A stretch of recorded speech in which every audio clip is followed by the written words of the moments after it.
Roland Phillips, brilliant in his victory over Christian Tom, the world number 663. There's a lot more where that came from. And then after a slow start, Blaise Bicknell rallying with the support of the crowd to get the better of the outstanding lefty Kenneth Reisma. Now we're on to day number 2, and the Jamaicans are getting ready for the doubles encounter. And big news to report out of that, because the Jamaicans had initially nominated Blaise Bicknell and Roland Phillips to take part in the doubles, but 1 hour before, which is the cutoff time, they have to make changes. They made a change, and it will be John Chin and Daniel Azar to play Jurgen Zopp and Kenneth Reisma. So the change there from the Jamaicans, and they're hoping that that will pay dividends. Of course, if the Jamaicans win that doubles tie, then it means they will win the tie overall.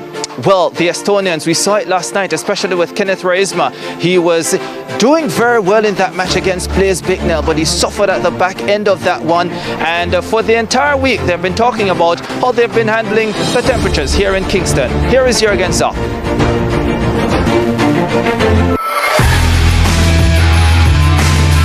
Of course, it's a little bit tricky, but at the same time, we've been through this so many times.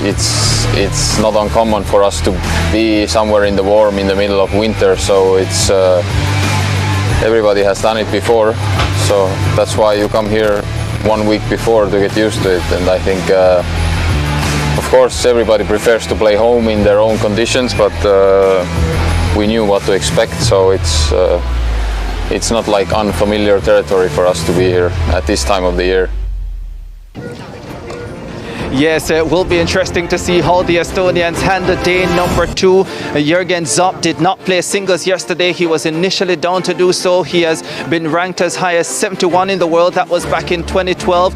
Kenneth Reisma, we saw him struggling to the back end of that match against Blaise Bicknell, and they're playing the doubles. So do either of them return to play singles later on? Remember, the Estonians are behind, and they need to win every single match today if they are to turn this tie around and win it. Well, the Jamaicans are on easy street at the moment. The question is, can they hold on and win this time around? A year ago in Group 2, playoffs again, they led Greece by 2-0 and lost it on the second day. They said they've learned a lot from that experience, and they have 2 quality players who they are expecting to bring them home this time around. Blaise Bicknell and Roland Phillips, the coach/captain of the Davis Cup unit. Mel Spence has been talking about them.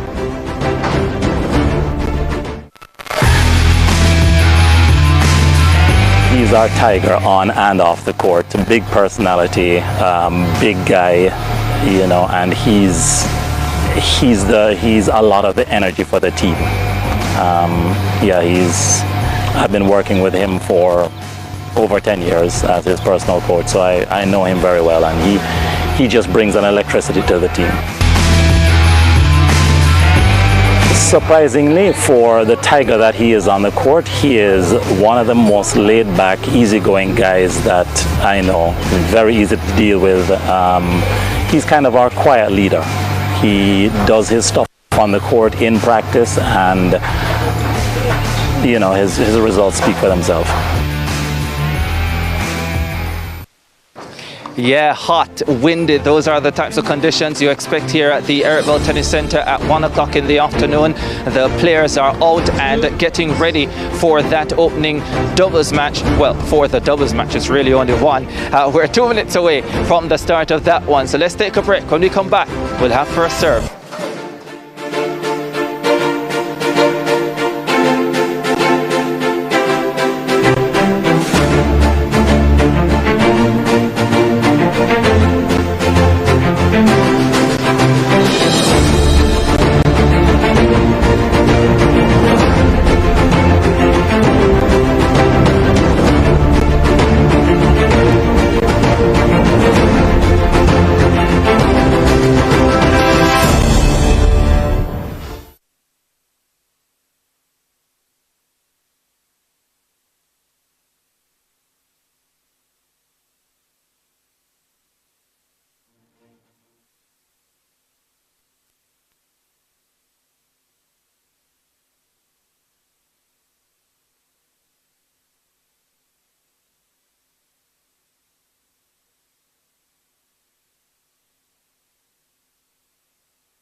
back at the Eric Bell National Tennis Centre in Kingston, getting ready for day 2 of this World Group 2 playoff tie between Jamaica and Estonia in Davis Cup. The Jamaicans leading by 2 matches to 0 from yesterday's opening day. The first 2 singles matches taken care of by Roland Phillips and Blaise Bicknell. The Jamaicans will be represented in this doubles match by Daniel Azar and John Chin, and the Estonians represented by Kenneth Raisma, the lefty, and Jürgen Zopp.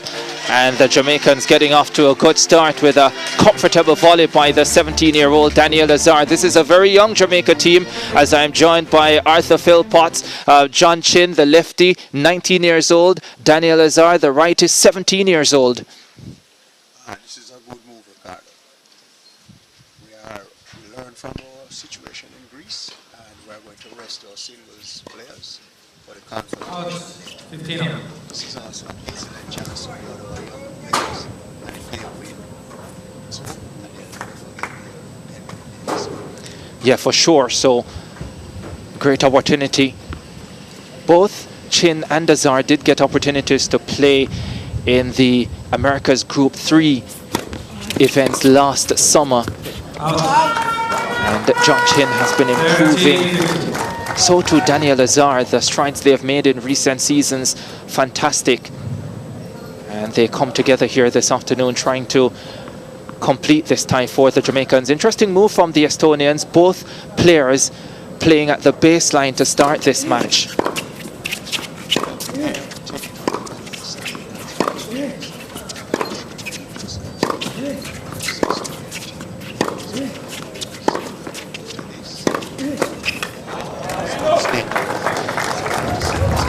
Yeah, great cross there from Kenneth Raisma.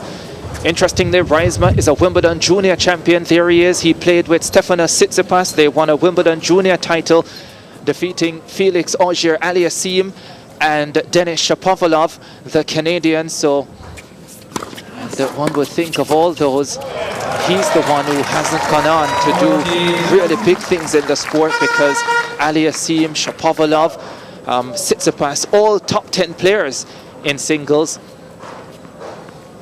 Raisma still struggling in the 1600 region, but a quality doubles player, and we saw a lot of that in his singles match against Blaise Bicknell last night, where he was willing to come forward quite a lot, volley, nice slices of the backhand especially.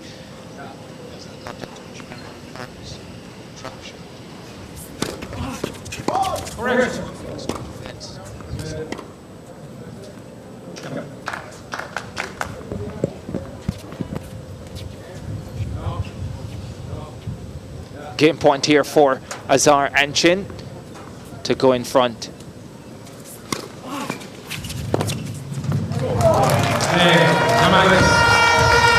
It's also extremely windy here at this time of the afternoon at the Eric Bell Tennis Centre, and it's expected to stay like this for another 2 to 3 hours, and that could be a factor in this match as well.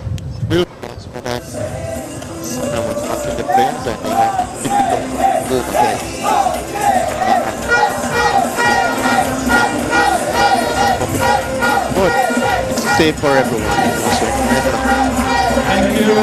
It's probably affected the support as well. Maybe a few fans staying away for this early part of the afternoon, and will roll in quite a lot later on if the tie is pushed beyond this match, because of course if the Jamaicans win this, the tie itself will be over. They will advance to Group 2 in Davis Cup, but of course the captains do have the additional matches even after the tie has been decided. So it will be interesting to see what they eventually do if the Jamaicans are able to close it out here. Jürgen Zopp is the man serving, 34 years old. Jürgen Zopp. Captain.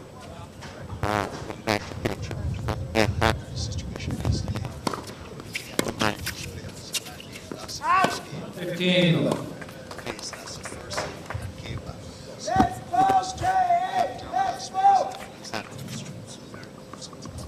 For sure.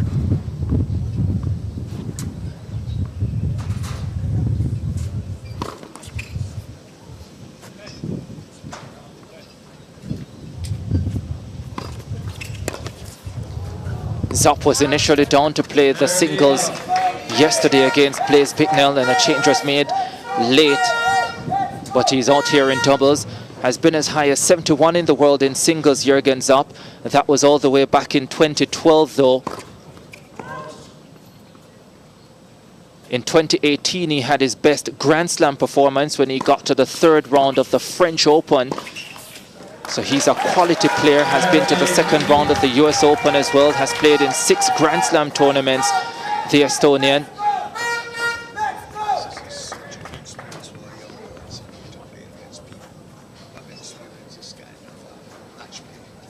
Yeah. But he is 34 years old now, brilliant serve out wide. 34 years old, he describes himself as a former professional tennis player. He's described by the Estonians as sort of a wild card, that quality player. He plays in their local leagues still, clearly still has a lot of quality, and when needed they can draw on him, which they have done for the last 3 or 4 seasons since he stepped away from the game professionally. Great player to be able to draw on in these situations. And they level the score at 1-1. Jamaica had a similar player, I think, someone like a Dominic Pagan, who was Davis Cup captain and would play doubles from time to time.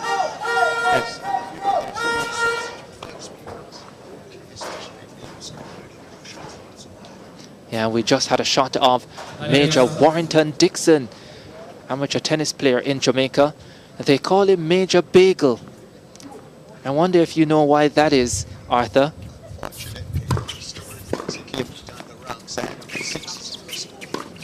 Ah, 6-0 score. That's what we call a Bagel in tennis. It was actually several 6-0s. It wasn't That's that. He's up on. Yeah, you don't get that name after just one bagel. Has to be several. Daniel Lazar serving at love 15. Opening set 1-1.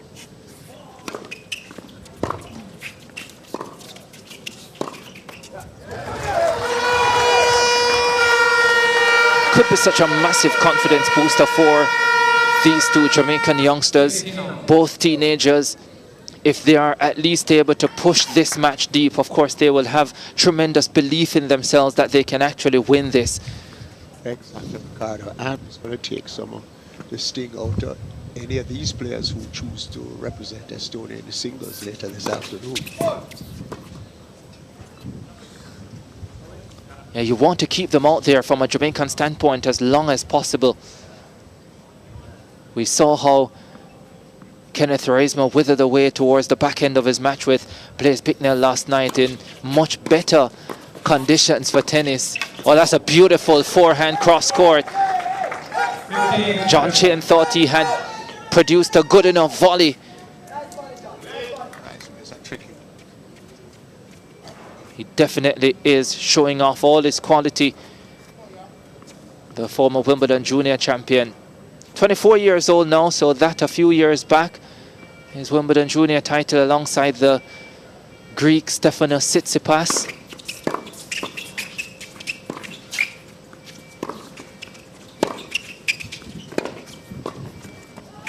Oh, great volley again from Reisma. He's so strong, especially on that backhand side.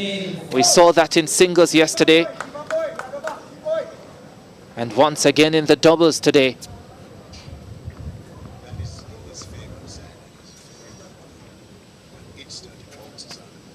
Very fast.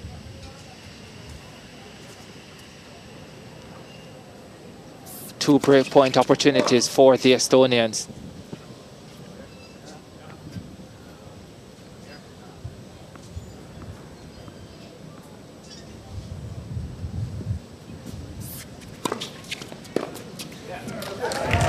Very good second serve. The Estonians giving the Jamaican youngsters different looks in terms of their court positioning. You see Zopp dropping back sometimes to the baseline, both players at the baseline, and then on some points he'll come forward at the net.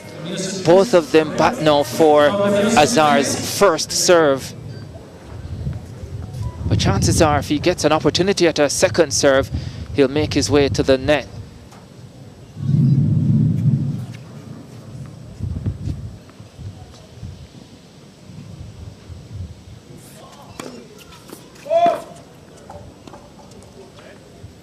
here we have it. Reisma finds himself at the net for the second delivery.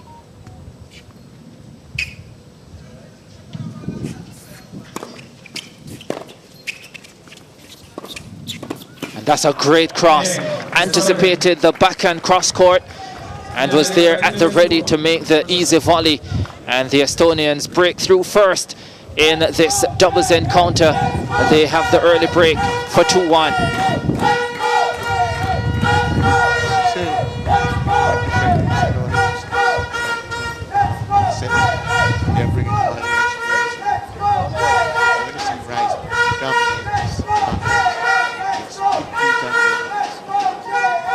He has a solid serve as well, and in these windy conditions, if he's able to hit his spots, will be difficult to break him.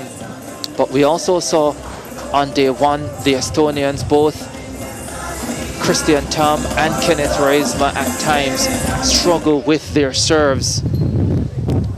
Ton load of double faults.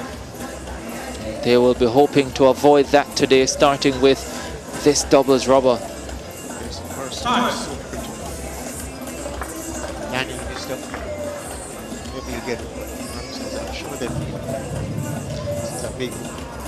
Yeah, there's the president, John Azar.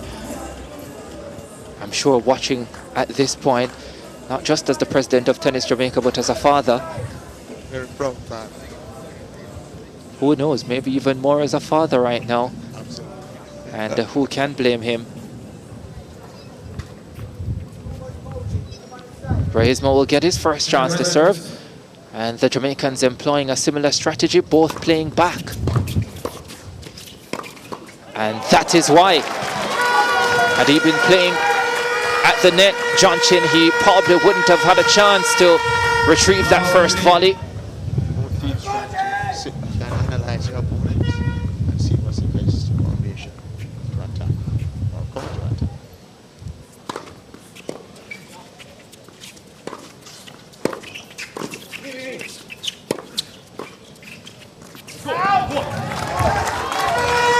Rarely do you see him missing those volleys. But again, the different look that they are getting here. Sometimes it can take a while to adjust when you have your opponents, both of them, playing back. Because you're so accustomed in doubles to either having both players at the net or one up and one back. And so sometimes when both drop back, it's difficult to judge exactly what shot to play. As you said before, the wind is big factor here too.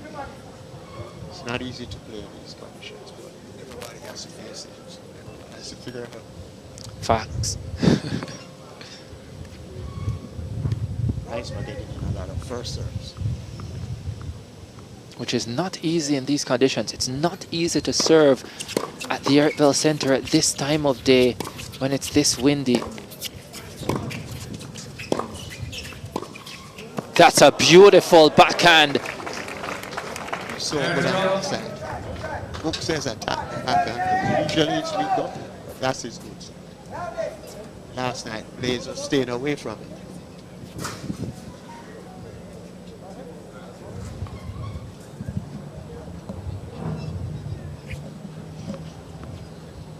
Yeah, timed that beautifully. Probably John Chin moved a little bit early, gave him time to see the cross.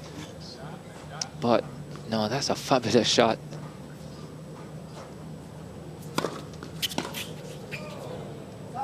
And that out wide serve.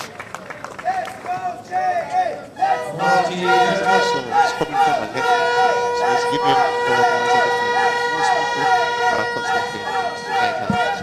So it's a different spin on the ball, it's kicking and moving away. Add the wind to that, and the footwork has to be excellent. So difficult to attack a serve like that, and then when you have to also think about the player that's at the net. And that's really good serving from Kenneth Reisma to consolidate the break for the Estonians. They lead by 3-1 in the opening set, in the position that they would want to be. This is a must for them to So they're going to go all out. They know that this is probably the only match where they come in as massive favourites.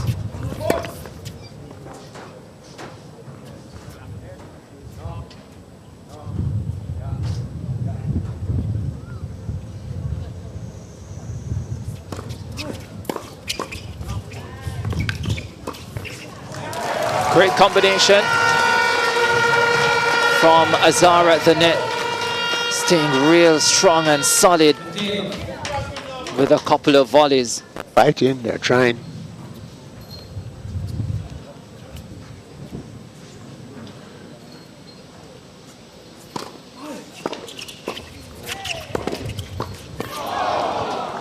And this time not able to deliver on the second attempt.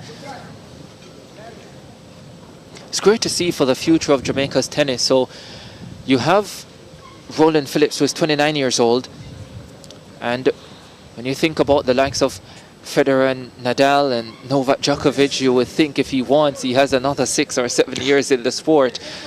And then you have a 21-year-old Blaise Bicknell, who is improving all the time, a 19-year-old John Chin, who has so much quality, Daniel Azar, who has improved tremendously in the last 2 years. And do you think that Jamaica could do really well in Davis Cup for a number of years to come? And the future is very bright, because as Randy said yesterday, what inspired him was being a ball boy here for Ray and Russell. So some of these youngsters who are the ball boys, they're going to say, we can do this, which is a great benefit of hosting this tie here. Congratulations to President Mr. Azar and his team for putting on such a well-prepared, stellar event. In a spot of bother here, Azar and Chin. 15-30. Down.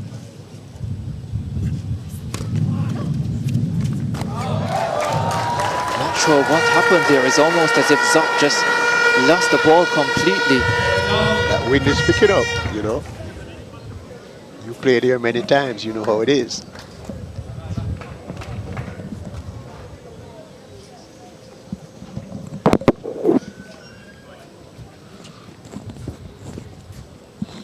Can be so tricky to play in these conditions.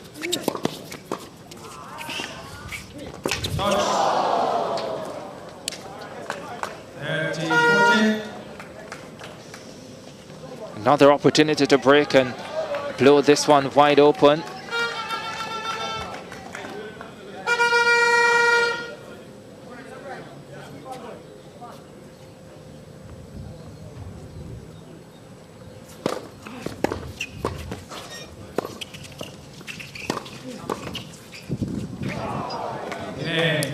They do get the break, and the Estonians, so they take control of this doubles encounter, and they go up by 4-1 in the opening set. Just what the doctor would have ordered for them.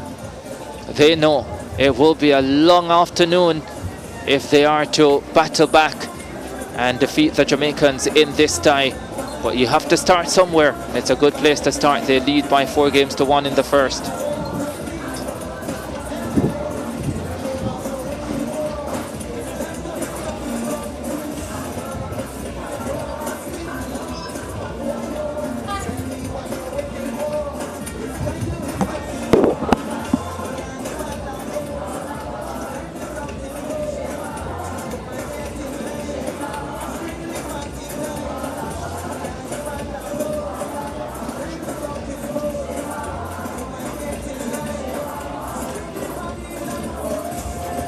I remember seeing John Chin for the first time. I think he was like a 9 or 10-year-old back then, training at the Russell Tennis Academy. Height and weight. Yeah. And such a glorious opportunity. Whatever happens, what we want is them to make it last as long as possible for their benefit as individuals and also for the team to tie out any of these players for Estonia who come back for the singles. Yeah, I remember Richard Russell telling me back then that he had the potential to go a far, far way in the sport. And he was but a young lad then. And he really came to the fore locally probably about 7 or 8 years, well, 4 years ago actually, as a 15-year-old, when he had some big wins at the end-of-year tournament. Lovely forehand shot. Some big wins at the end-of-year tournament at the Ligani Club. Made it all the way to the final of that tournament.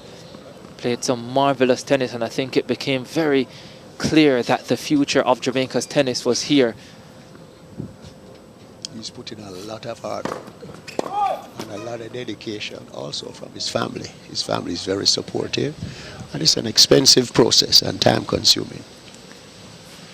One of the important things as well is that his coaches, for the most part, have been local coaches, Jamaican coaches. A lot of his training has been done here.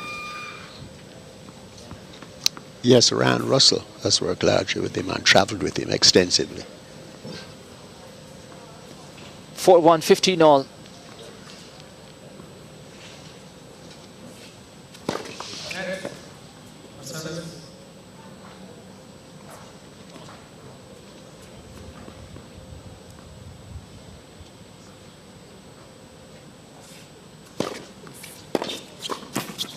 Oh, it was a very good return, but a great forehand volley from Kenneth Reisma. So good on the backhand side, but showing off his quality on the forehand side as well. Marvelous doubles player. Besides being quick, he anticipates well, so he's like one move ahead. Yeah, he reads the game really well, and you need that in doubles, especially when you're playing at the net. We already know he's comfortable there.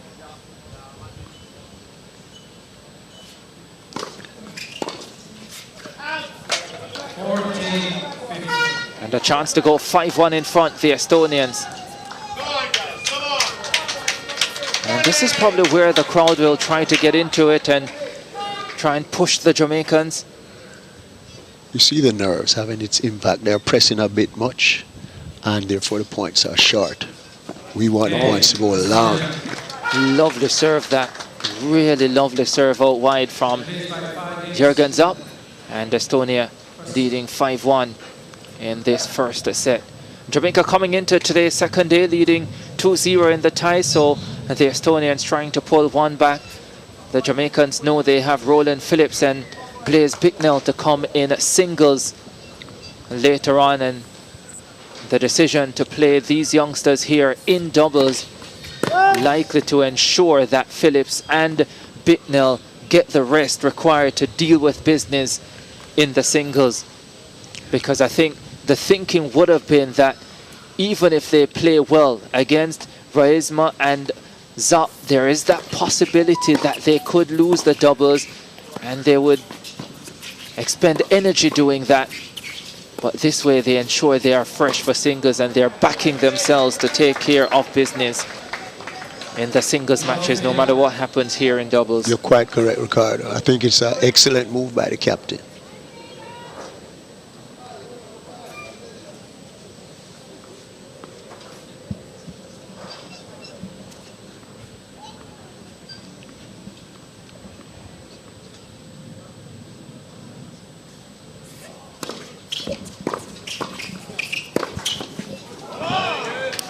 Coming up with quality shots.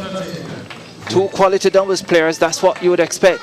Good serve, but the volley by Chin wasn't penetrating enough. Too short. He had time to take a look at it and get a big swing.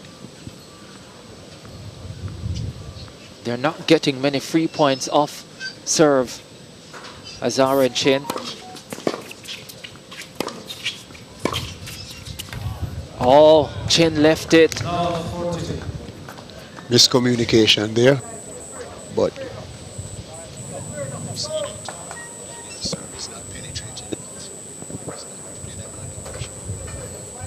3 set points coming up.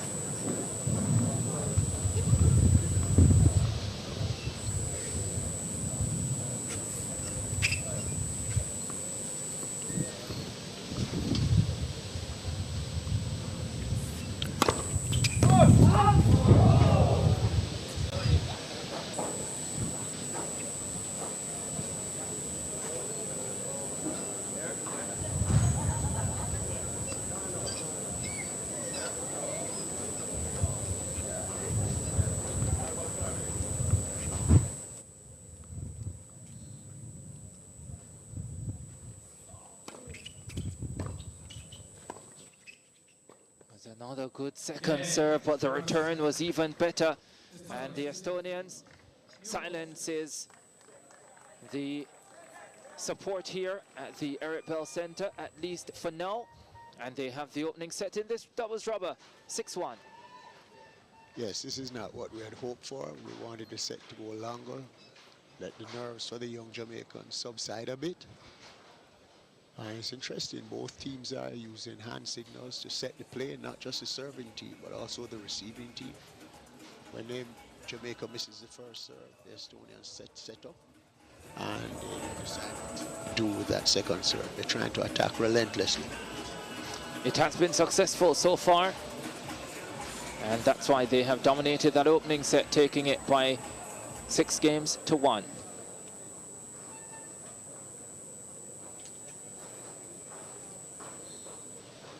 Let's hope our boys can relax and especially try and find their first serves.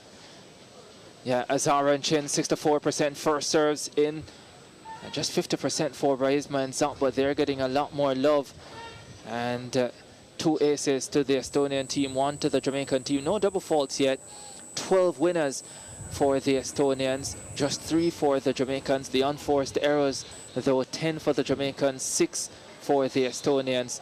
And the Estonians dominating on the break points, 3 of 4, winning 7 points at the net, 26 points in total, 1 in that opening set by the Estonians, 12 by the Jamaican team. First serve statistic is misleading because although Jamaica has a higher percentage, it's not coming with the same velocity and the same placement as the Estonian serves.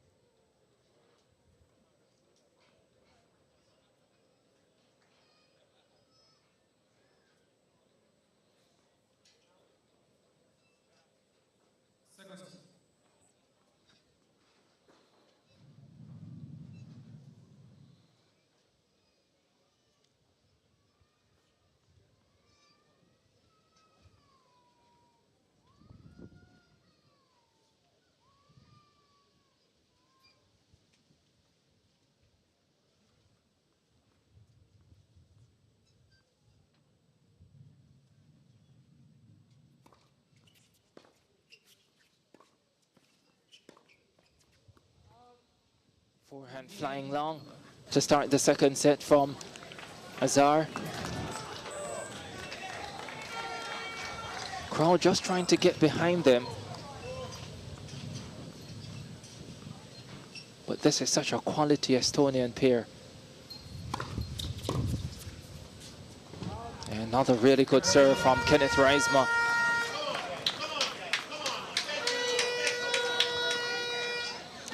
They would have gotten a good night's rest, the Estonians, knowing the task at hand for today. Knowing that they needed to come out strong.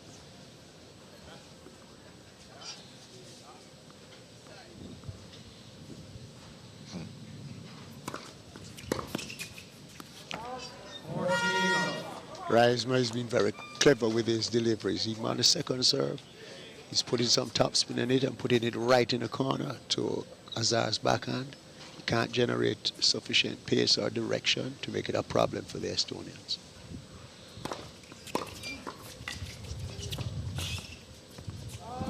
And even when you have some quality returns like that one, the Estonians very much equal to the task. Very experienced pair.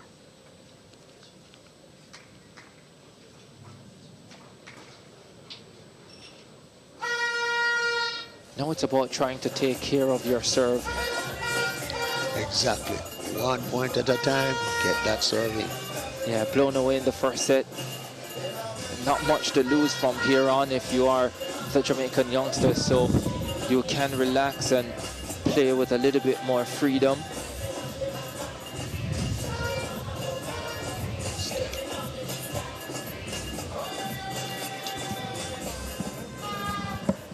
There is Mrs. Bell, the widow of Eric Bell, the man after whom this center is named, the Eric Bell National Tennis Center. Came here for the first time in a long time a few days ago and said it was remarkable what had happened to this facility since the last time she saw it. Well, that's very good defensive work from Reisma and Zop.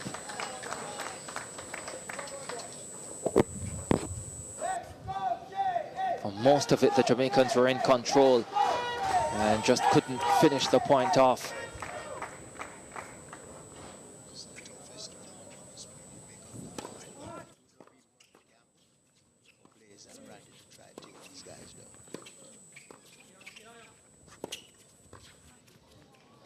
John Chen coming up big with a lovely forehand drop volley cross court. Nice and short, and it gave Jürgen Zopp no chance really.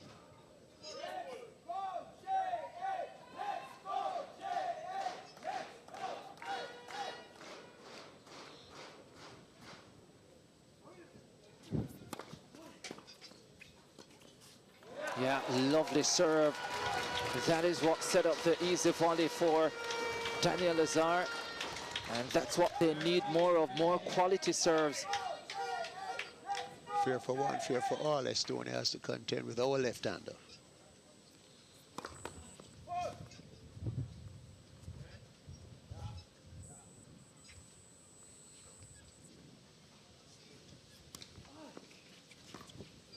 Good serve again, pulling him wide off the court. It's always good to develop depth in any team, in any sport really, because you never know when your top players might be unavailable for one reason or another. And it's good to see the Jamaica Davis Cup team trying to develop that at this stage.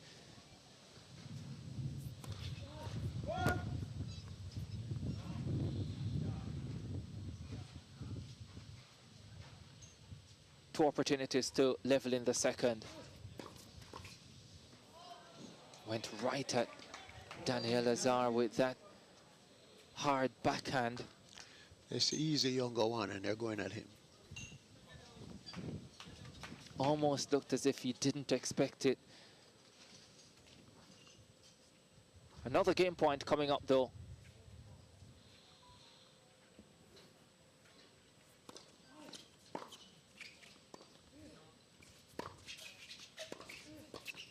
Another very good return, but John Chin fought it off, and then the volley missed, and the Jamaicans are level, 1-1 in the second. John is settled. It's just for Danny now to relax a little bit and be a little more consistent. Don't go for big shots. Try and keep the ball going, a little more placement, and let's see what happens. Yeah, you always feel you have a chance when the ball goes to the forehand of Reisma. That's a great return from Azar. The volley drops in, I think. Yeah, it did. Just caught the line. Really good hands from Kenneth Reisma at the net. Excellent.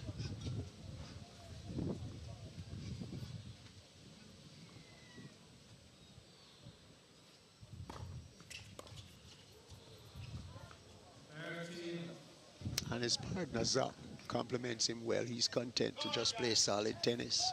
Let Reisma take the lead, keep the ball going, get his first serve in, keep the pressure on.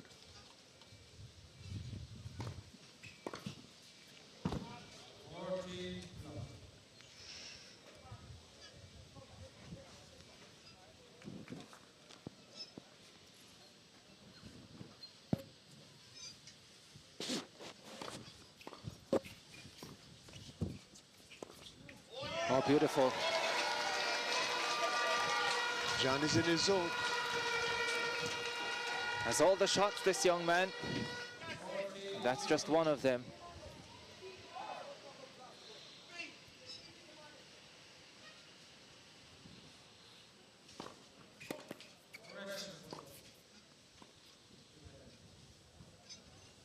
Still a couple opportunities to go 2-1 up.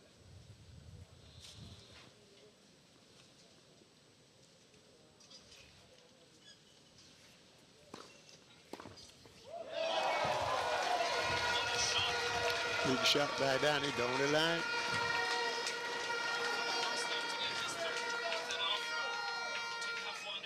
That was well read by Reisma, but no opportunity on that occasion. And that is the shot of the day so far. Great way to grow in confidence or to build the confidence. That's what it's all about at this time.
So Mel is trying to settle his young charges down. I'm sure he's going to tell Daniel, when you serve again, concentrate on getting in the first serve. Take a little bit off, and let's go for more consistency now.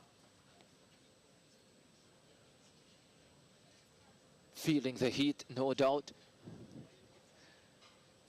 Although Jürgen Zopp did say to me earlier this week that, listen, yes, in Estonia, it's cold, it's freezing right now, but we are or have been professionals, and it's not the first time that we're in a tropical country at this time of the year where we have to deal with the heat. And there is John Azar Jr. on the right, and the older brother, well, really in the center, the older brother of Daniel Azar. Yeah, he's the one waving. Very talented young man, John Azar Jr. Fancies himself a cricketer as well outside of his tennis and football abilities.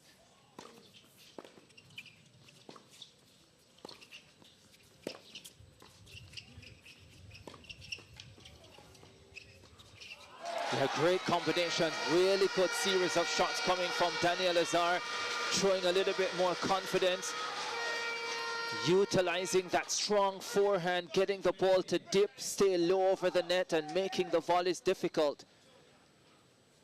He absolutely has to bear, which is a challenge.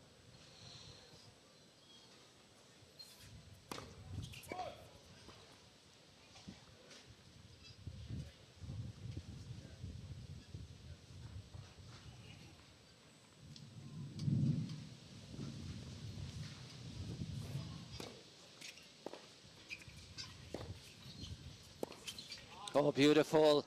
Once again, read the cross from Chin. Moved too early. John moved a tad bit too early.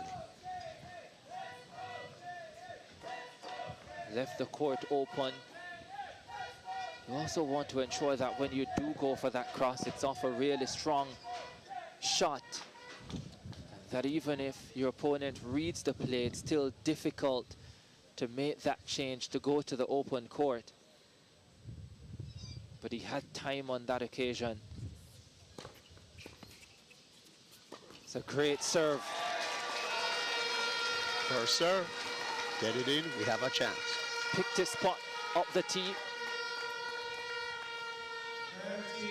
And there's no overhead that's easy in these conditions, but yeah, that one probably as easy as you'll get.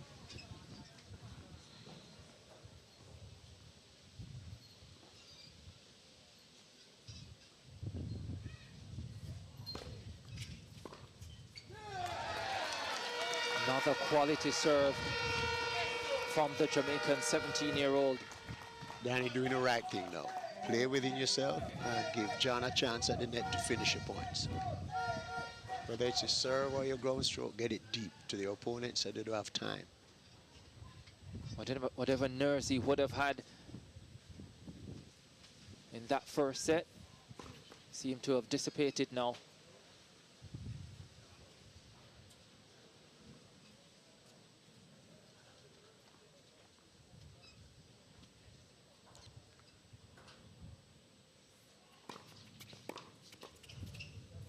Terrific backhand return. He loves that ball to the backhand where he can step in and take it early, take a rip at it. That's his shot. His hands are so quick, he doesn't need much time to prepare to be offensive with his reply. Sometimes it's almost as if he can't miss on that backhand side.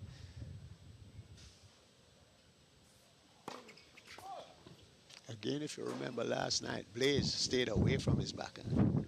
Attacked his forehand constantly last night. Yeah, once Blaze finally picked that up, it became a much easier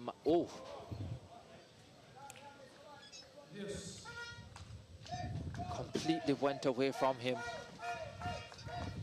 And from 40-15, we're now at deuce.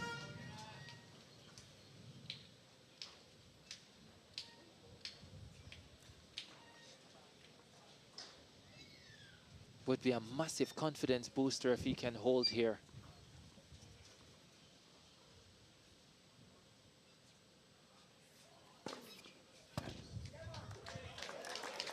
Charisma thought it was wide. The call didn't come. And it's his first ace of this match. Big first serve at a big moment.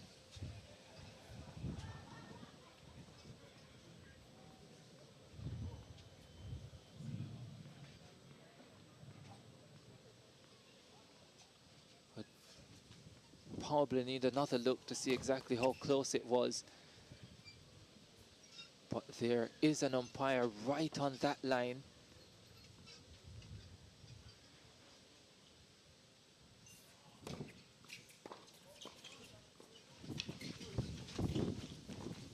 Oh, missed it. And the Jamaicans left in the second. Daniel Azar hanging tough on serve. Very good service game, and he did the right thing. Slice down the line, just make it just difficult enough for your opponent to miss. Play within yourself. John is a little more confident. Let John be the aggressor. Yeah, Daniel Azar will breathe a sigh of relief now because that's his first hole of the match.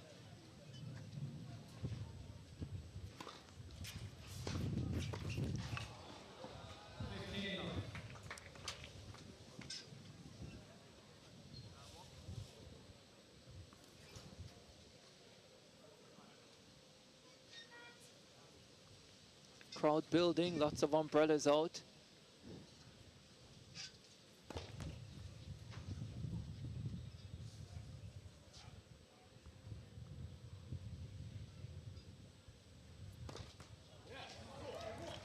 And the double faults begin. Don't think the Jamaicans have gotten to break point yet in this match. That's what I say. That's why the service statistic is misleading. They haven't had a break point all match, even though they themselves have a higher percentage of first serves going in.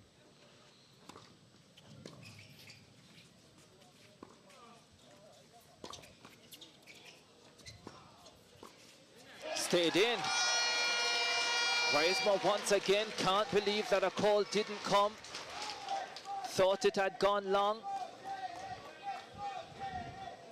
Once again, the official right on the line. Charisma always tries to get into the lines, people's heads. He was trying it last night with his match with Blaze. Veteran. It's very difficult when you're out there and you start feeling as if calls are going against you.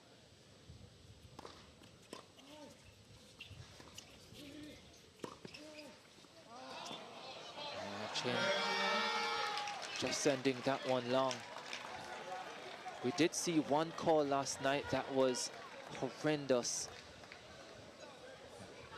In the second singles match with Blaze Bicknell, there was a serve that was serving on the do side and the ball went almost into the middle of the ad side and it was called in. I've never seen anything as bad as that.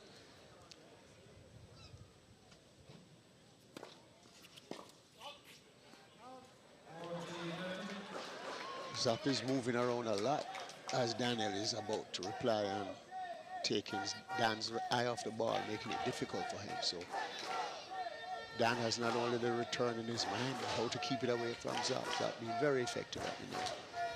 And that's the experience coming to play there. Just realizing that the Jamaicans are starting to build a rhythm and you try and find ways to disrupt that. Precisely.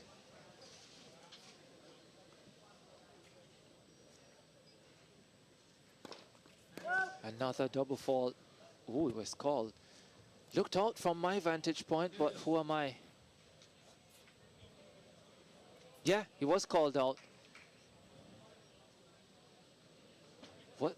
I'm a little bit confused now, and I think so are the Estonians as to what the call was. I thought the umpire initially said let. It looked out to me, which would mean that it should be a double fault. Yes, I'm not understanding that one either. And I think, yeah, the chair umpire has gone with out. So we're at deuce.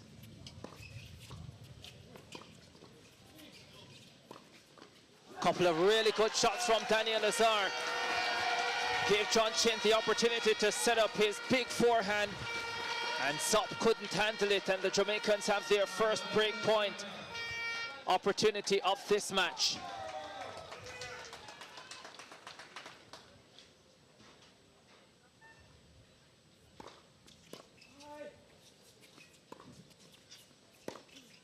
Whoa, Zop had to get out of the way quickly.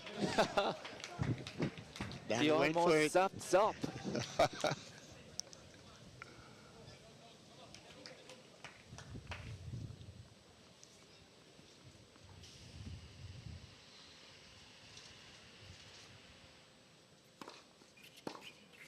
Yeah, good serve again. Such clever serving by Reisman. On the big points he picks on Danny's backhand.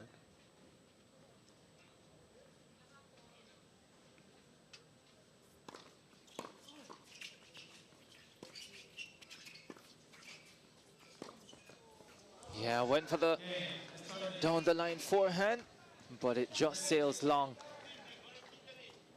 And the Estonians get out of that game and they move in front again, 3-2 in the second. You have to play what you see. It's easy for us up here to say he should have gone back cross court. But when you're down there, you're playing the ball. You have to do what you think you can do. And let's be honest, right? In football, the forward doesn't score every goal. In tennis, you don't make every shot. Well, the problem is in tennis, you pay the penalty for missing the shot. In football, it's still 0-0 if you miss. Tennis is a double jeopardy game, double jeopardy. Yeah. But you always have an opportunity.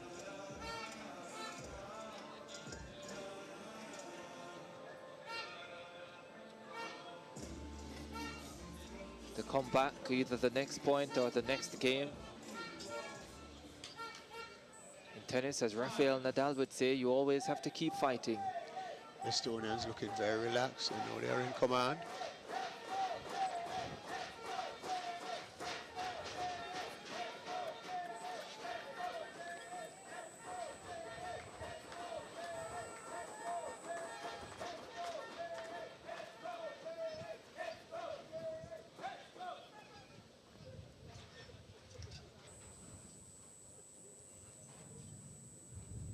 Big game for us. John has to hold here.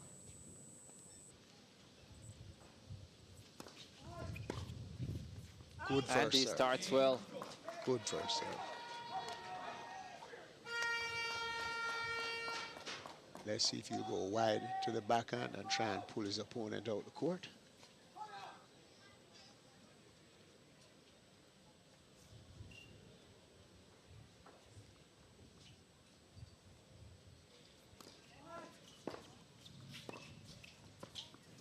Yeah, good return. Very good return, because he did find Zap's backhand, but he dealt with it.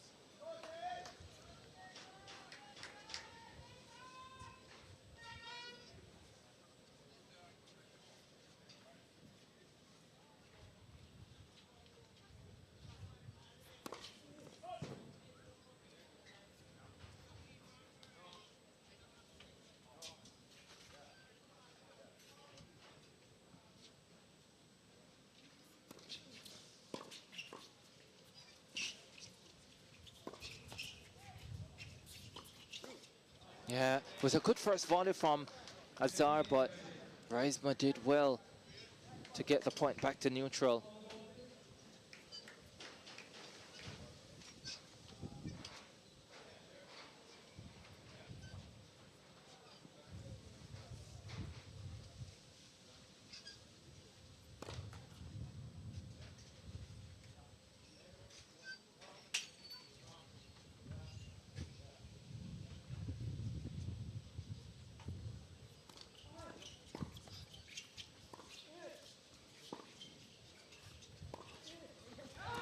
Lovely forehand. That's big tennis. Very good. Not many times you see Reisma crossed and get beaten.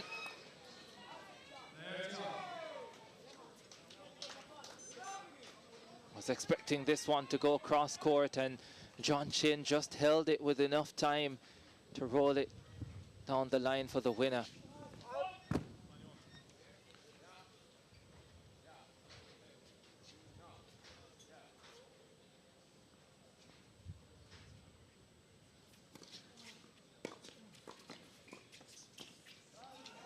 Oh, well, he has the two best shots of the day. Beautiful Daniel Azar drop volley. Excellent. ripped a forehand down the line of Zop serve earlier, and now this. Yeah, those drop volleys are not easy. That's a world-class volley right there.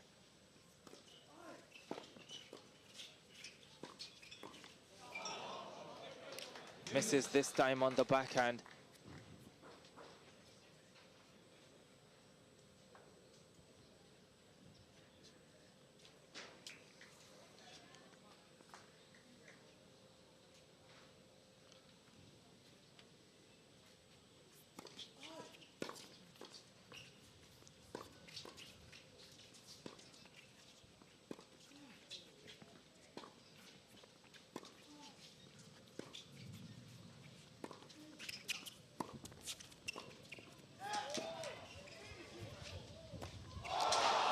One of the longest rallies of the match, and there's the wind factor probably coming into play. Azar with probably the easiest looking shot of the rally, shanking it completely. And whereas it probably should have been a game point for the Jamaican team, it's now break point for the Estonians to move ahead by a set and a break.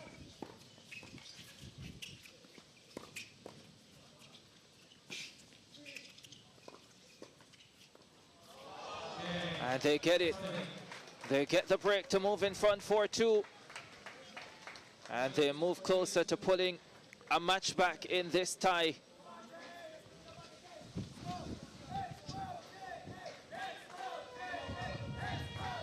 Yeah, trying to beat him down the line again.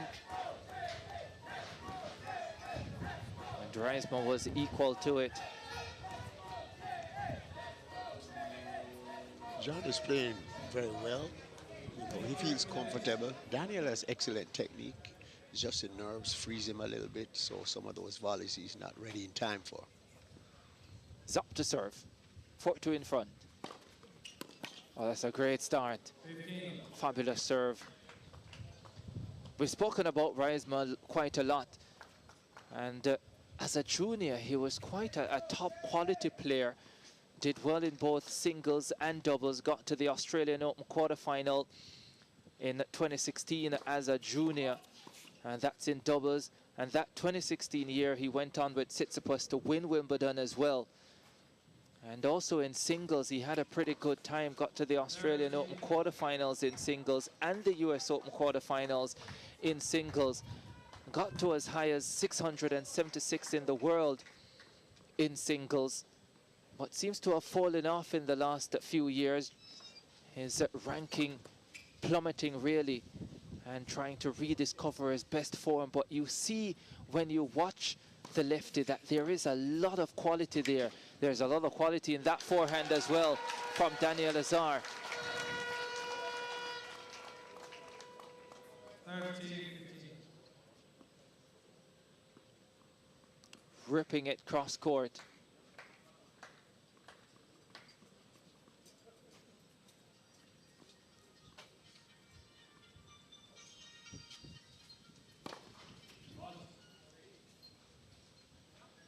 Ball kid, better be careful.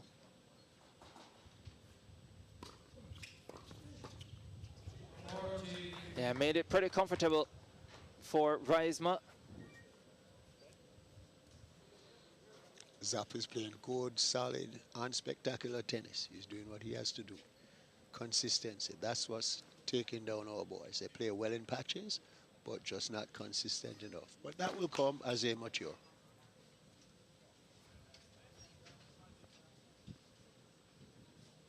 And it can be difficult to find a rhythm when you're playing a team of this quality.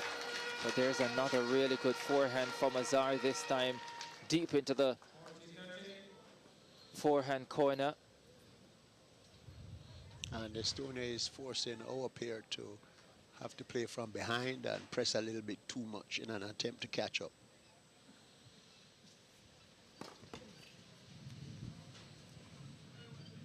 And also sometimes when you're playing someone or you're up against a team and you're feeling the pressure in terms of the strength of their game, that's when you press, because you feel you need to do a little bit more to stay in the match. And there's another hold for the Estonians, and now they're one game away from pulling a match back and to get within one of the Jamaicans on the overall score. Remember, Jamaica led 2-0 at the end of the opening day. Roland Phillips and Blaise Bicknell winning the two singles matches.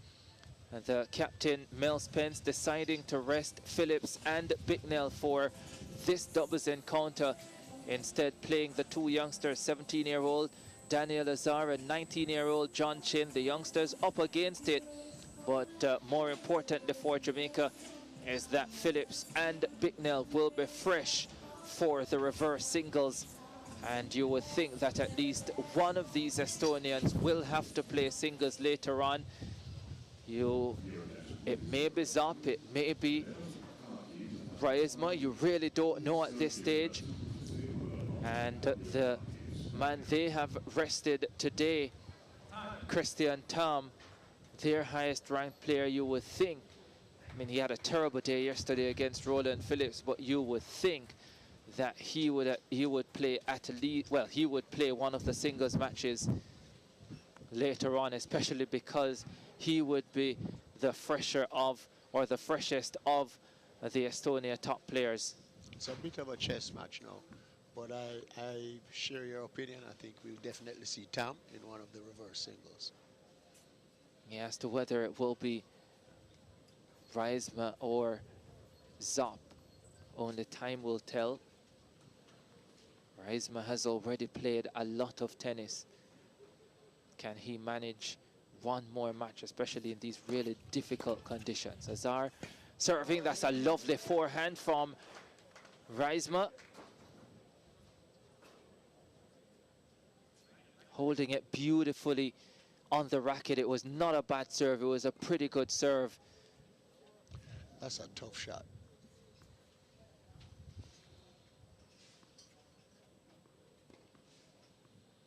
Takes tremendous timing to come up with a shot like that. That one sails long. And the Estonians 2 points away from a victory here in Kingston.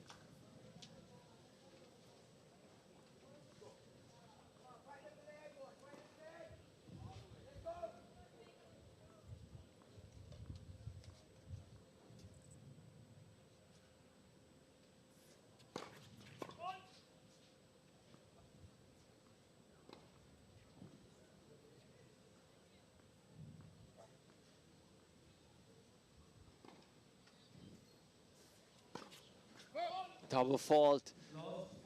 And 3 opportunities to finish this match for Reisma and Zop.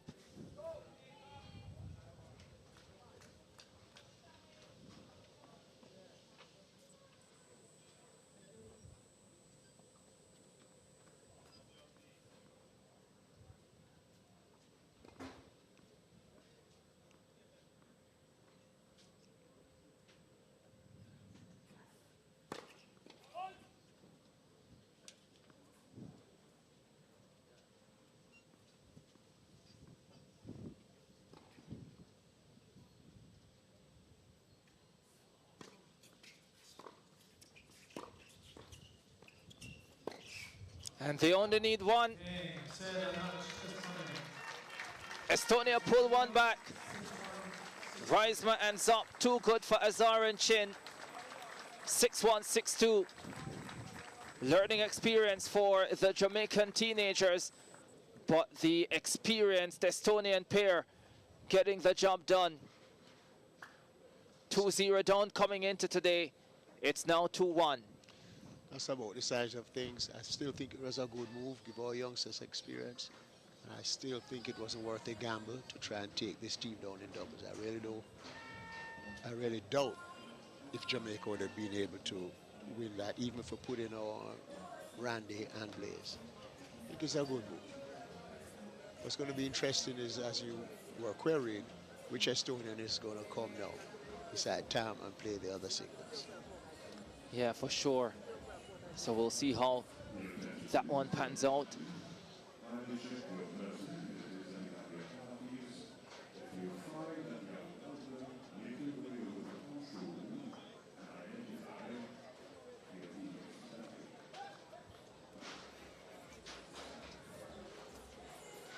One match out the way at the Eric Bell National Tennis Center in Kingston. Estonia putting one back. Daniel Azar and John Chin fighting, but just not good enough. Jamaica, though, still in control of the tie, leading 2-1. 2 singles matches to come. The vast golfing experience revealed itself. John Chin, he relaxed and he tried to get into it.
Welcome back to the Eric Bell National Tennis Center in Kingston, Jamaica.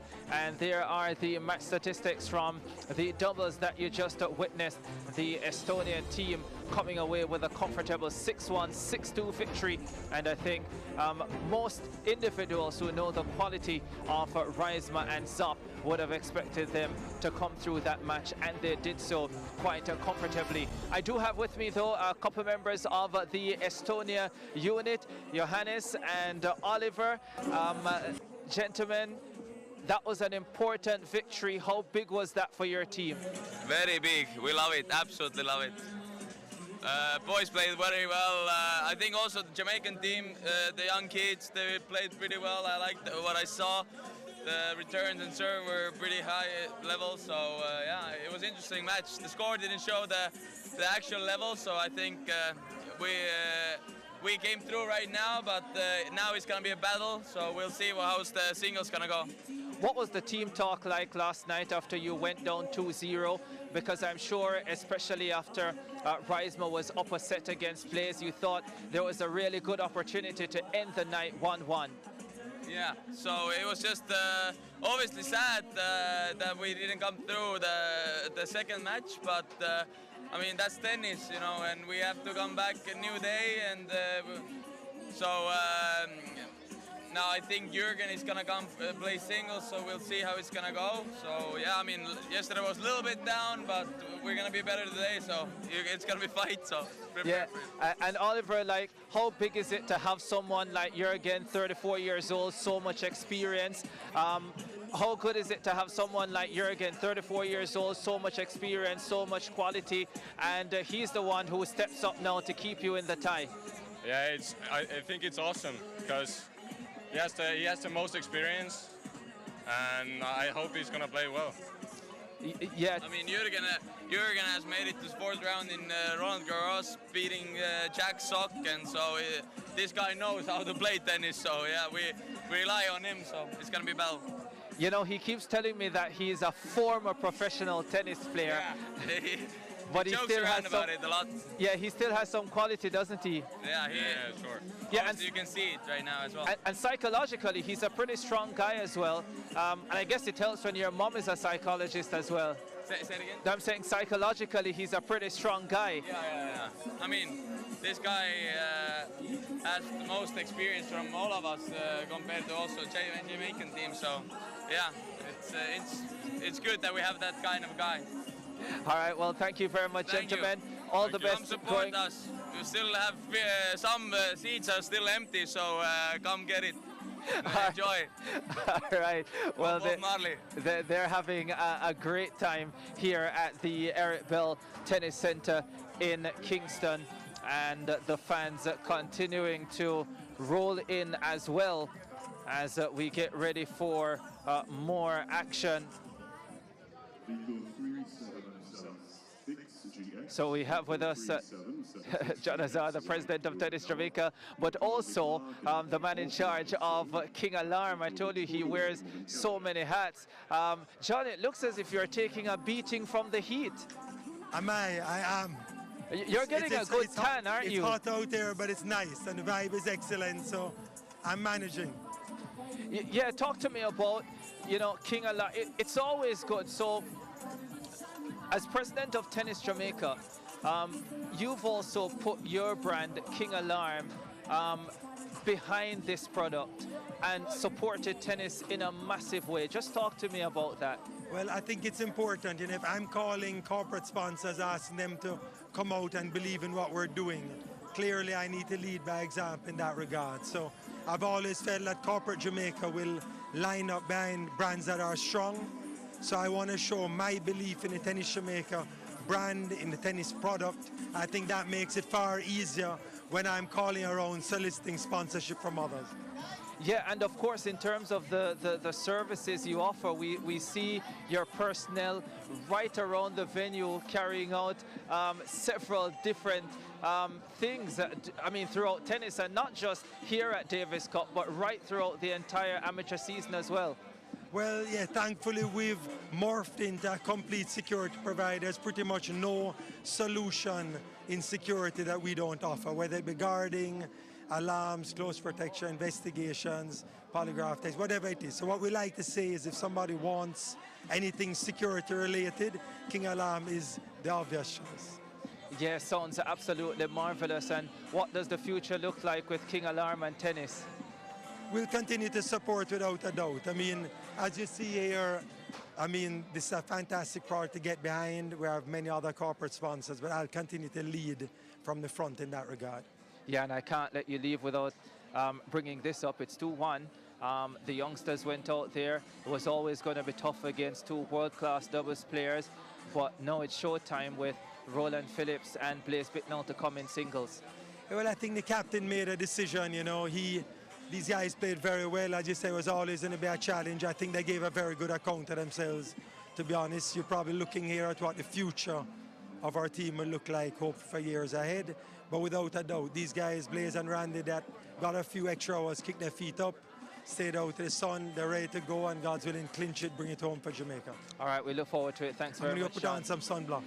You probably should. I had to a few days ago. All right.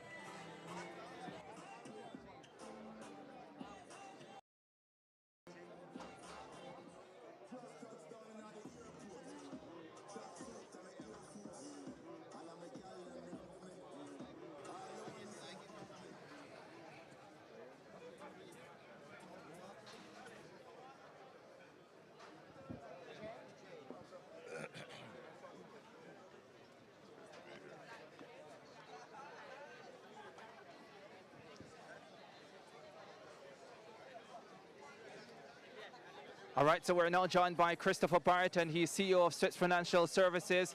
And Chris, I mean, first of all, tell us a little bit about your company and your involvement with tennis. Yes, you said. Well, Sprint Financial Services Jamaica Limited, we're a microfinance institution. We essentially provide capital for small and medium-sized businesses throughout the island. And how did you come to support this event? Boy, it wasn't planned. One of my partners said, hey, there's this big event happening in Tennis Davis Cup, which I'm into tennis, so I would know about it. And within maybe, I don't know, 3 or so days, I said I had to be a part of this event. As you can see, it's a world-class event. Top players, young talent, and to be a part of it is really, really an honor and a pleasure for Sprint Financial.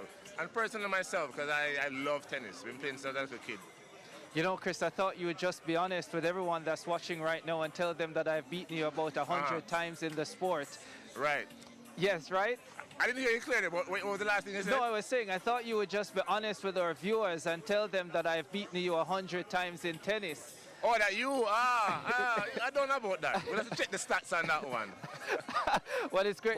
We've had spirited competition, though. I do know that. Yeah, well, it's great to see you, Chris. It's great that your company is involved, and certainly it looks as if you're getting full value for money. I think we're actually getting more bang for our buck than we actually planned for. And it's wonderful, man. It's a beautiful Sunday. There's no cloud in the sky. Great people, great fun. It's fantastic. Love it. All right, thank you very much and all the best, and we look forward to your continued support of this wonderful sport. Appreciate it, man. Thank you. All right, Christopher Barrett there, and we are some time away from the next set of matches. We have Jake Mahfood. He is Senior Executive at Wesinco Group, representing Water. Jake, I mean, Water is a massive supporter of so many sporting endeavors in Jamaica, and here you are again supporting another wonderful event, another wonderful initiative. Talk to us about your involvement with Davis Cup and Tennis Jamaica. Yeah, man, there's so much talent. I mean, you look around at all the people here, the atmosphere is electric. Everybody's enjoying themselves. We're looking forward to some amazing games tonight with Blaise and Randy, two phenomenal players who did excellent last night to carry home the victory for Jamaica. We're looking forward to what we're going to see today, and we're really excited. And we continue to support all these Jamaican events. I mean, it's been incredible through all the sports we do, ISO sports, you know, track and field, and now this tennis is excellent. So we're really looking forward to it. What is it about your product, Water, that makes it such a marvelous fit for sports in Jamaica? Yeah, man, it's a brand of Jamaica. We support youth in Jamaica all across the country, and we know the talent that's out there, and we want to give everybody the opportunity to make it to the big stage. And this tennis team is doing just that, almost advancing to the Davis Cup. And for those viewers who might not realize, who might be out of Jamaica and not realize, WATA, W-A-T-A, is uniquely Jamaican, isn't it? Yeah, man, it is. It's the best water in the country, and you know, we do our best to support the youth that we see and the talent that we see here. So it's extraordinary, and one of the best products. It's actually our 20th anniversary, and we want to do more in Jamaica as much as we can to spread the love to Jamaica. Yeah, and we need water Yeah. that much, I can tell you. I'm going to get some water in a short while. Jake, thank you very much, and all the best. Thank you, the land of good and water. Yeah, there we go. Yeah.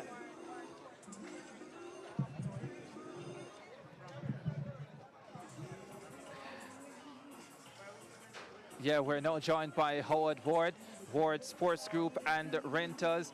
Howard, first of all, talk to me about your company. Tell us about what you do and how you do what you do. Well, okay, well, thank you, Ricardo. Ward's Power Tool is really a major player in the equipment rental. We basically rent generators, heavy equipment, scaffolding, anything, and we go all island. So it's an all-island rental company, tools and supply. Did you have anything to do with the outfitting of this wonderful venue? Well, no, our equipment wasn't needed, but our sponsorship sure helped Tennis Jamaica, and this is a wonderful event. And I must say congratulations to John and the team for putting on this magnificent event. Yeah, why did you see it as important to be part of this endeavor, to come on board? Well, as a tennis enthusiastic, just starting to play the game not too long, but really in love with the game. And so wherever I can, I want to give support. And it's very important to actually, we're trying to build it from the grassroots. Yeah. So we get the kids involved and give a big support all the way around. And so we can build tennis in Jamaica as a major sport. And when you say you started playing not too long ago, how long is not too long ago? Oh, about 3 years ago. That's a long time. You should be a pro by now. No. Well, I'm working with some great pros, so I guess eventually I'll be able to handle myself. Yeah, that sounds good. And it shows as well because that you can take up the sport at tennis just about at any age. Yes, right, because I'm a really athlete. I do running, I do cycling, I do just about anything. But I really fall in love with tennis. Yeah, same for me. If you ever want a good beating, you can call on me. I'll ensure that you get it. Well, I don't think you'll give me a good beating, but we have a good competition. Hey, it's great to have you as part of Tennis Hall. Yeah, we look forward to one your more time to say support. Congrats to John and the team, Errol. I've been working with Errol and other people around. I want to say thanks to them for putting on this event and looking forward to many more great games. Yeah, looking forward as well. Take care and all the best. All right, all the best. Thank you. All right, yeah. There you have it. So we're counting down to the next set of singles matches that will be closing the show here at the Davis Cup World Group 2 playoffs. Jamaica versus Estonia. And Jamaica with a 2-1 lead here at the Eric Bell National Tennis Center. We take a break, but we'll be right back. Stay with us.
back at the Airbell National Tennis Center in Kingston.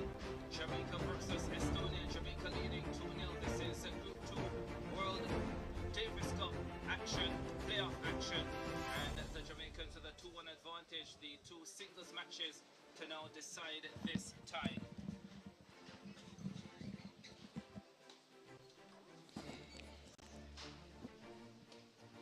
The first match on our coverage plays Bicknell will take on Christian Tam.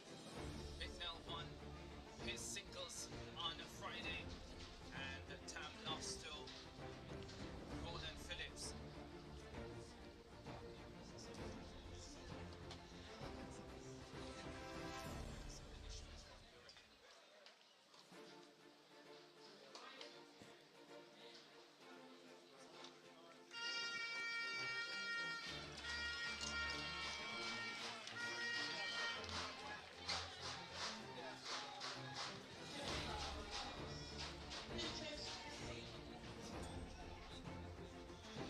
Christian Tam, ranked 663rd in the world, was extremely disappointing against Roland Phillips in his opening match on Saturday, and he will be looking for a much improved performance.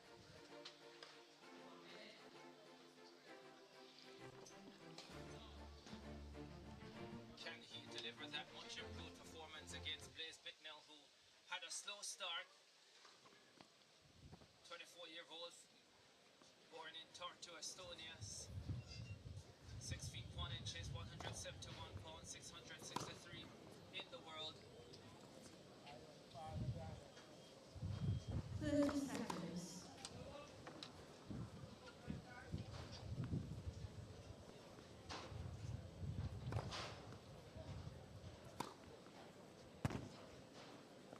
Extremely disappointing in his opening match was the Estonian, and Blaise Bicknell, after a slow start, rallied to beat Kenneth Reisma, 21 years old, 6'2", 180 pounds, born in Miami, USA, current residence Kingston, Jamaica, and he will have the full support of the Jamaica crowd this afternoon. He can seal this tie for Jamaica, Blaise Bicknell. What a wonderful opportunity for him to do so. Arthur Philpotts is still with me as we get ready for this tie. Looks like Shelley and Fraser Price is in the house. Not just an outstanding athlete, but a supporter of Jamaica as well. Good to see her. Yes, Ricardo, thank you. We're looking for big things against Blaise here, but the Estonian has lost his first match. He's going to be very determined. I was watching him in the warm-up. He's been sitting there for the last 20 minutes, pumping himself up. This is going to be a battle.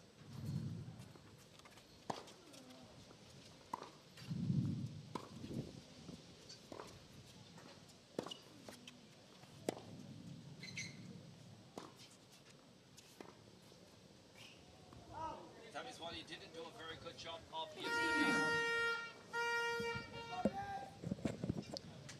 That is what he didn't do a very good job of yesterday, and that was to keep rallies going. So clearly they would have had a conversation with him. Let's see if he's more willing to stay in rallies in this match against Bicknell. Phillips did a really good job of finding his backhand as well, made a lot of backhand errors in that first singles match.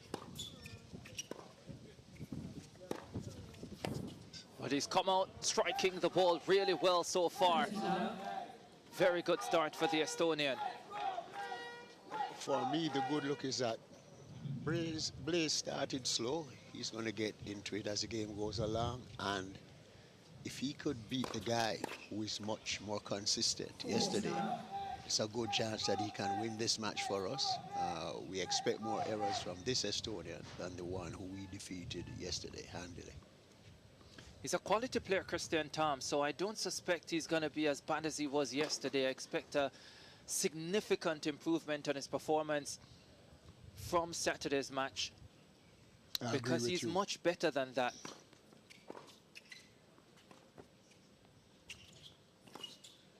Oh, that's a good forehand cross court.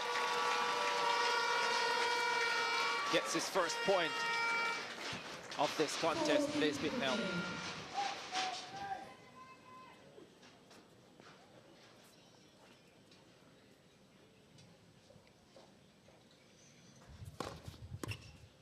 Both these players fresh.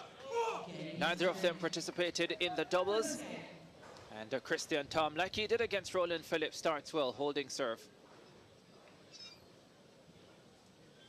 A lot cleaner in that first service game as well. We saw a number of double faults from him yesterday, struggled to get the first serve in consistently. But he has made a solid start. Well, there's an outstanding starter on your screen, Shelley and Fraser-Pryce. Welcome, Shelley. This match is going to be a dogfight. Blaise will pick up as he goes along, but the Estonian is going to be very determined to make amends for yesterday. Really slow start from Bicknell last night. Went down 2 breaks, 3-love in the opening set against Kenneth Reisma. Struggled with the toss as well, was chasing it quite a lot.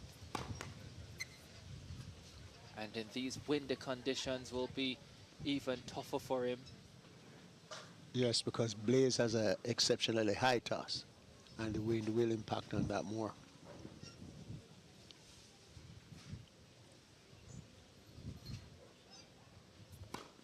Yeah, the double fault, almost unsurprisingly, because of how much trouble he was having getting it right.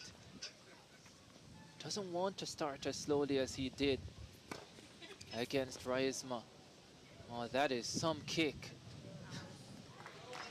See, as you know, Ricardo, you have played here many times. This wind is not going to calm down for another about hour and a half, correct? Yeah, at least.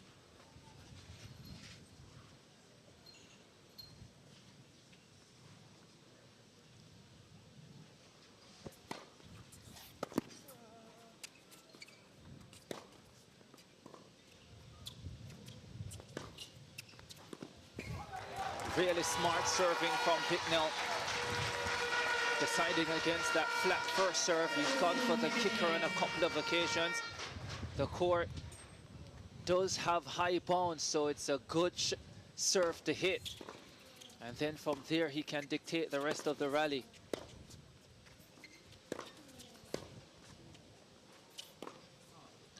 Reisma. Tom misses the forehand cross court. Had the option of going down the line as well. He's displaying some serious velocity on his forehand, though, Tom. Yeah, he does have it, but it's about consistency for him. That is a critical factor. There's the kicker again. And the Blaise Bicknell starts well today, holds for 1-1.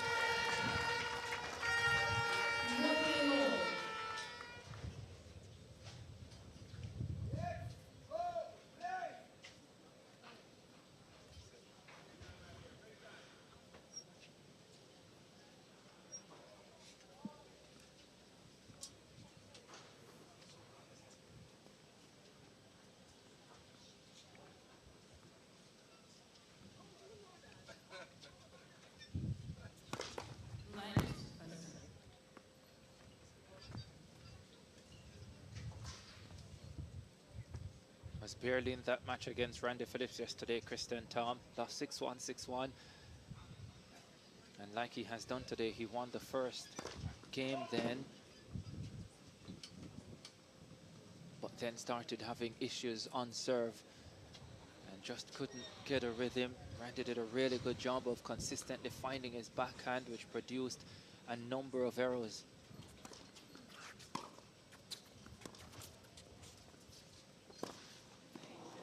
Blaise was smart to do the same today. Missed that one, but it's probably the right shot to hit against the Estonian. The more you can find that backhand, is the more joy you will get. No, conversely, Blaise likes to run around his forehand and leaves big open space on the due side. So we have to be careful that the Estonians doesn't exploit that.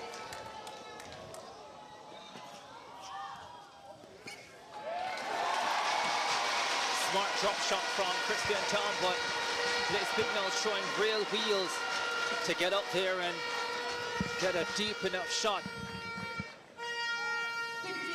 This was a really good dig from Bicknell though, because that's a ferocious forehand.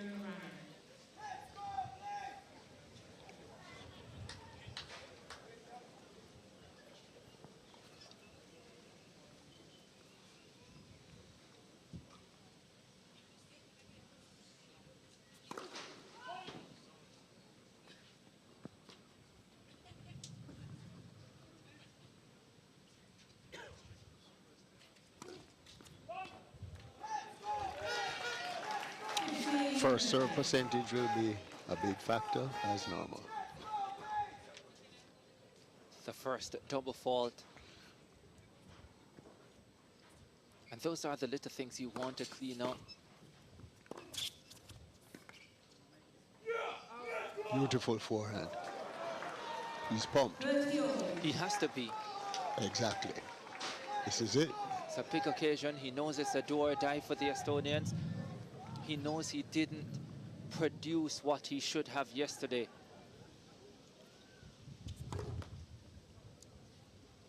And so part of pumping himself up is to try and help to create the belief. Good return. He's going to give it his all.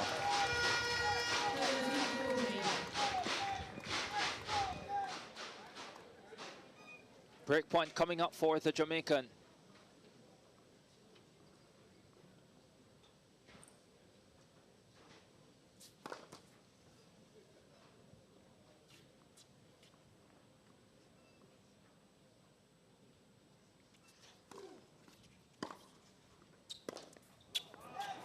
Yeah, going for the big forehand.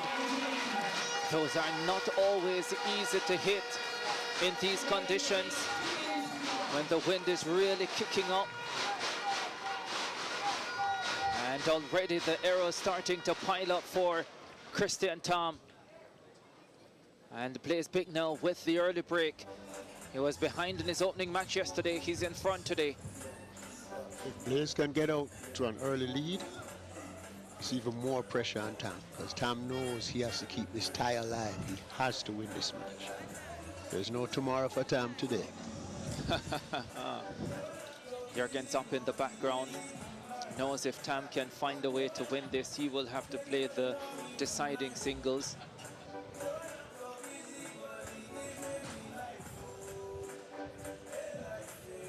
They've decided on clock for the other singles. Well, when I interviewed one of the Estonians during the break, they pretty much gave that away.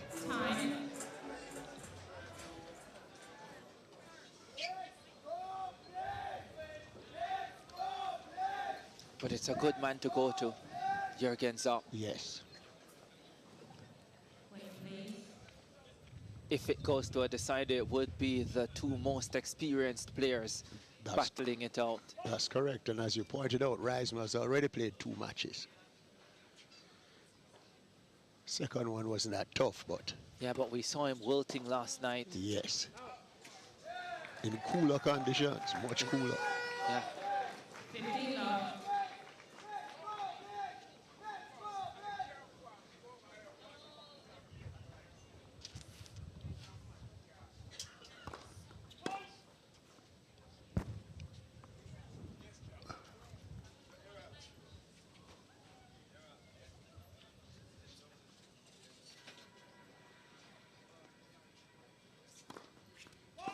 Toss well out in front. I wonder if that's a deliberate ploy at this stage. Well, that one was much better. Yes. And it gets the kick and the reward. Has a very high toss, like the great German champion, Steffi Graf. Yeah, Steffi had a really high toss.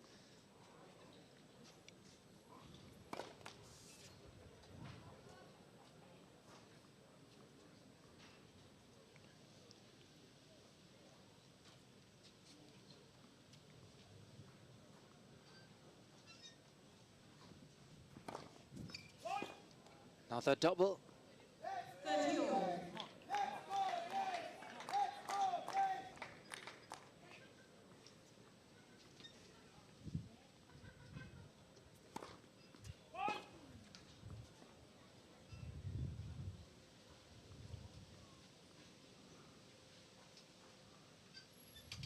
Yeah, having a really tough time.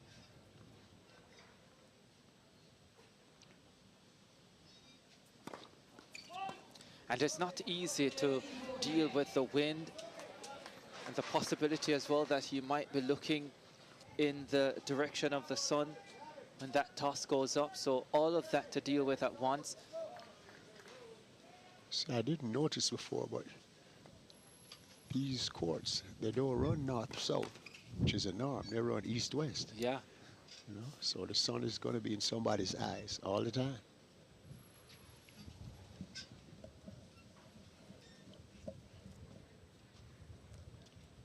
Real struggle, chance for Tam to get the break back, and he does get it on another double fault. Is that 3 double faults in that game? Yeah, unlikely that you're going to hold with 3 double faults in a game, especially when they come back to back to back. And we're back on serve. I still like Blaze's chances, though. Yeah, still a long way to go in this match for Yes. sure.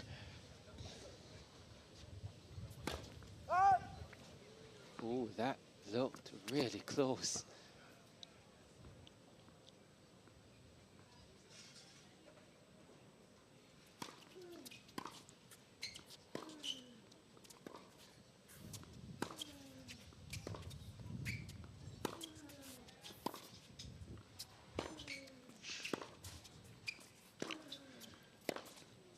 Yeah, great combinations from the Estonian. That's what he was unable to do yesterday, keep the ball in the court consistently. Nice, flat, deep shots. He's a different player today.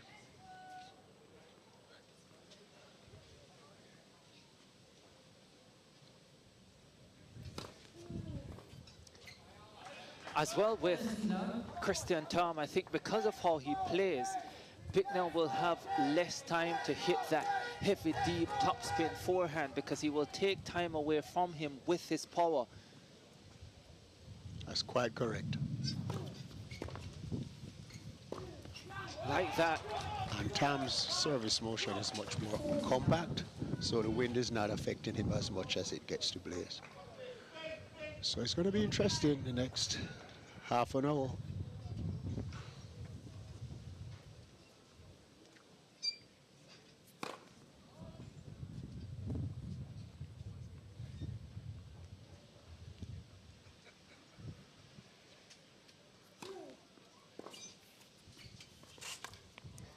Said last night that if it's one thing he has confidence in, Blaze Bicknell, is his fitness. And he will need it today as Christian Tom holds to go 3-2 in front.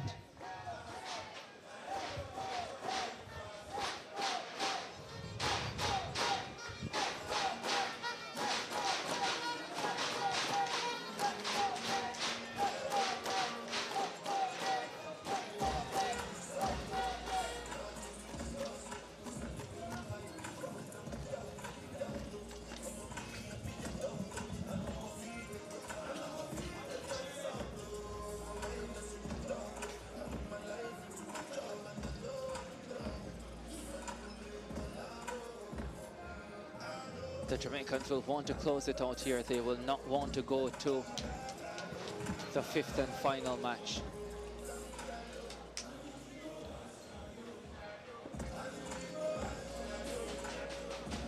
Time.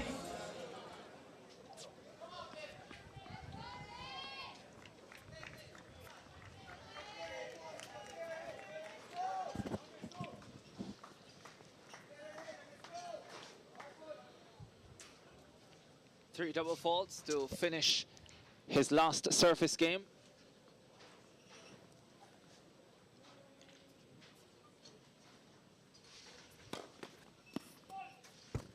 Misses the first serve once again.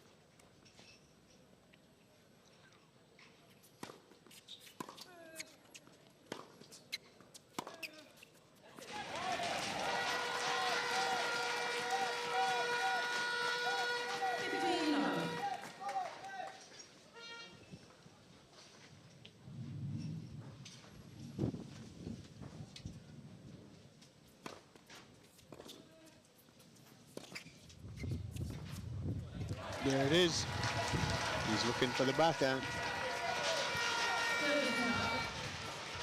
Tam is definitely suspect on that side. Brandy exposed that yesterday.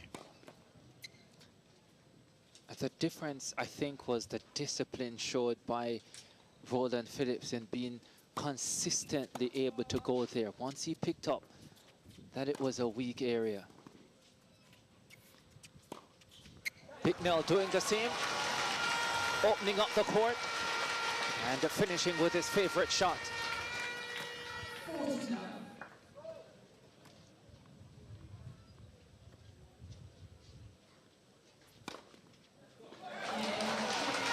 Good response. Brilliant response. Finishes with an ace. And we're level at 3 in the opening set. He just needs to start the point on his service game because he has enough firepower to work himself into good situations when they exchange balls.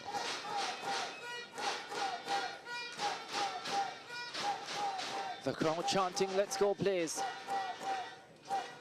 We saw how the crowd got to the Estonians on a few occasions on the opening day.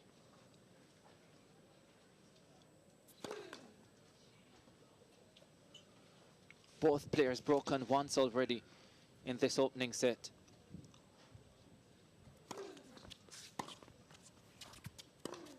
Yeah, beautiful.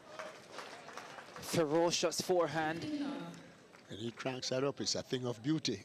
Yeah, that one set up, gave him the time to pick his spot. And he's clearly seeing that ball better today. Off the backhand as well. Back-to-back winners.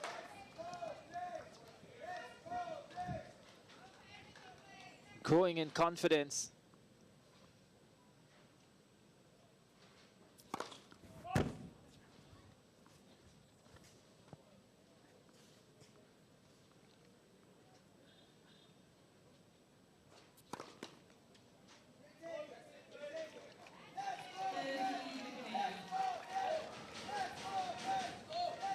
Ever so often he throws in one of those.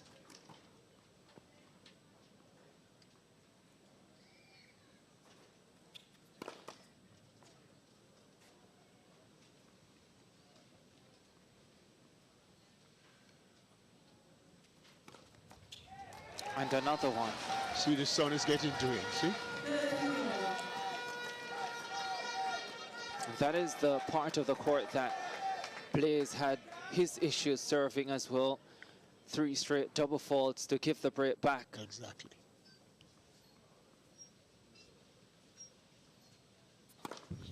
Oh, that's a great serve. Terrific serve. With pinpoint accuracy down the tee. Gets him to game point.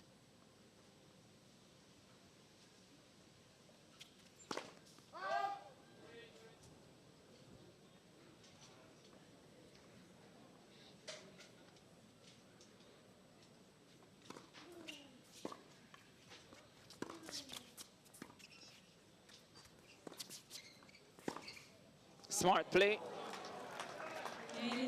And gets the hold. And Christian Town back in front in the opening set, 4-3.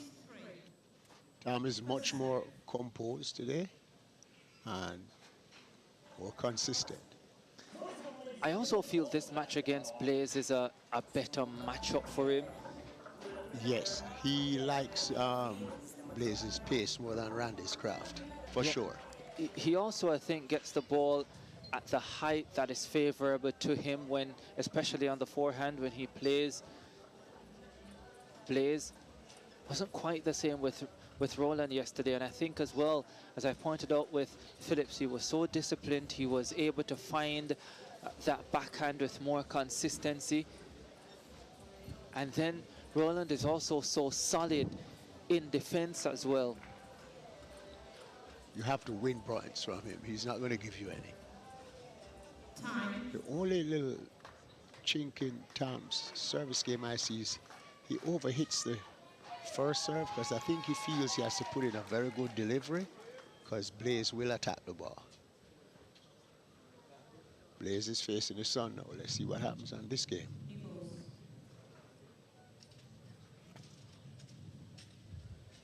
Yeah, this is where he had issues the last time he served at this end, but that's a good start. Starts well, and he's serving with new balls. Look at how quickly he's ready to go again. He's in his service position before his opponent gets to the other side of the court.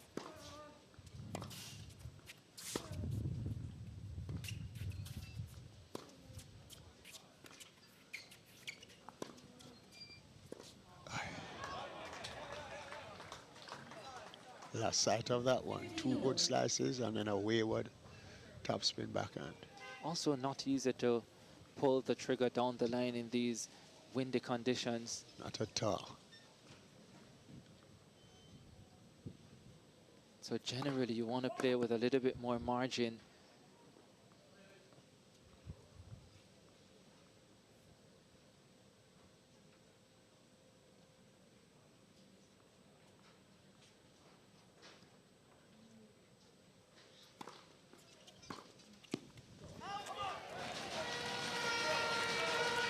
Very loose return by Tom.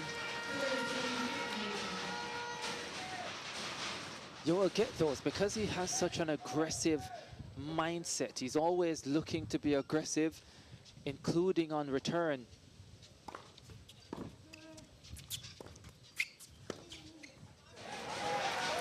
So those will come. The winners will come as well. Yes. He's going to go for it. That's his nature, that's his game. He's going to go for it. Two opportunities for Bicknell to level.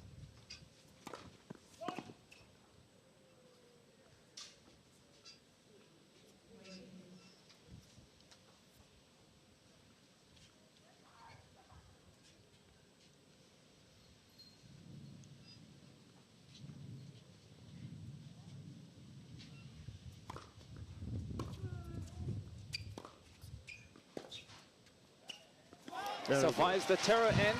Very good. Good second serve a while ago.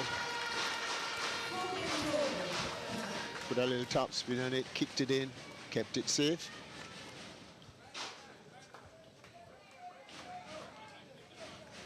Smart tennis from the 21-year-old Jamaican, ranked 769 in the world. Still in the university. University of Tennessee. Yeah, traveled directly from a match on Thursday, traveled on Friday for this Davis Cup tie. Had a slow start in his first match on Saturday against Kenneth Reisma, but was able to pull through that, winning his 10th Davis Cup match for Jamaica in singles against just 3 defeats. An 11th victory here would secure victory in this tie for Jamaica.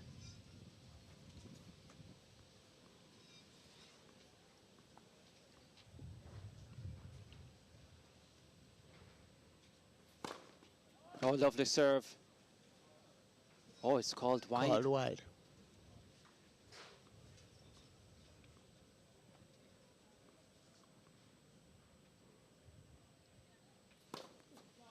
And the double.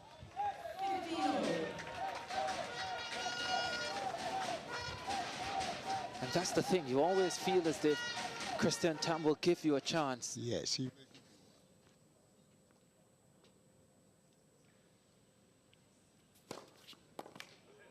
But he can do that as well. He's going for broke. It's either in or it's out.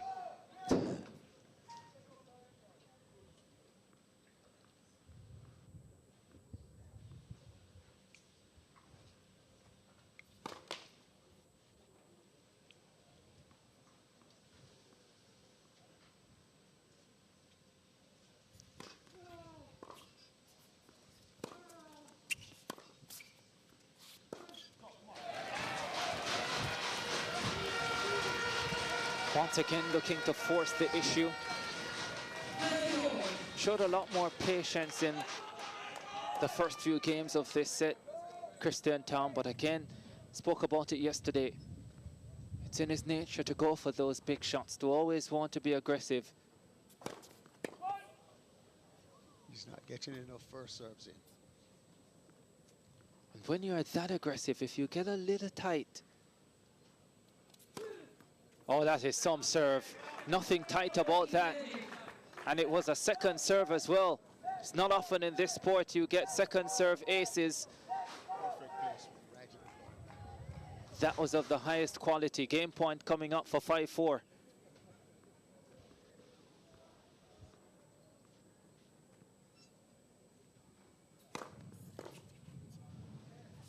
And another big serve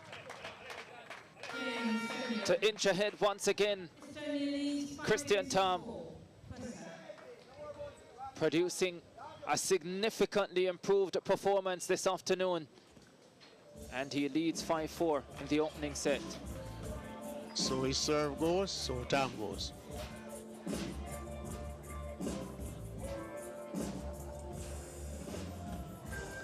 There's a lot of confidence that you can gain for the remainder of your game once you start serving well.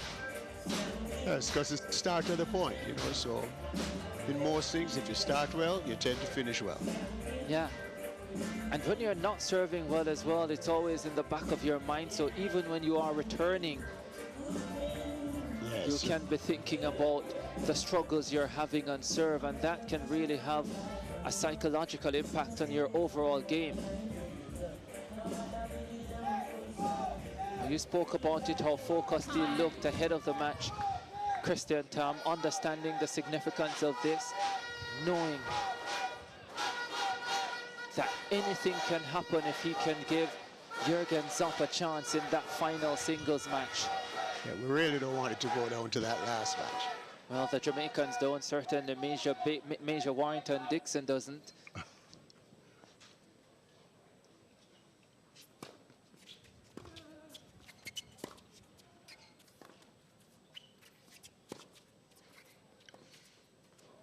Bicknell serving to stay in the match, and it gets the arrow of the backhand to make a good start to the game. Serving to stay in the set. Did I say match? Yeah, serving to stay in the set.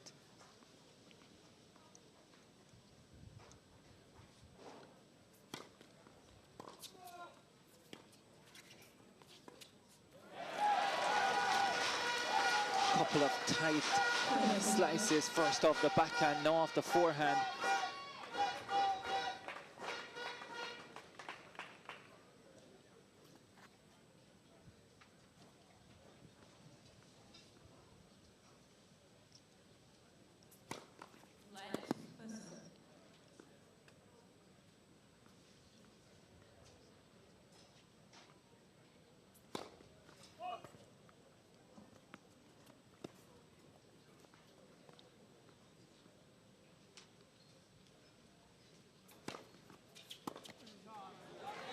Very good second serve. Blaze is employing that kicker a lot on the second serve now. As he should. And he's getting a lot of love from it as well. And it's a smart play because it's going to the backhand, the weaker side of his opponent. He can't really do much in terms of an aggressive shot. That one is called wide, and I think it was as well. Close.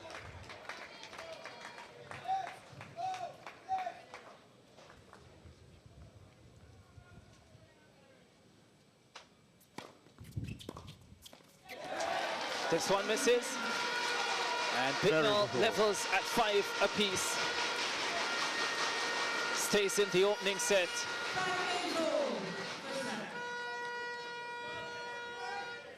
Yes, as Tom thinking, I see in his body language, he's not so sure about this. And he's facing the sun on this service game. Let's see what happens. If he can, it would be a massive hold here. That's a great way to start. Excellent person.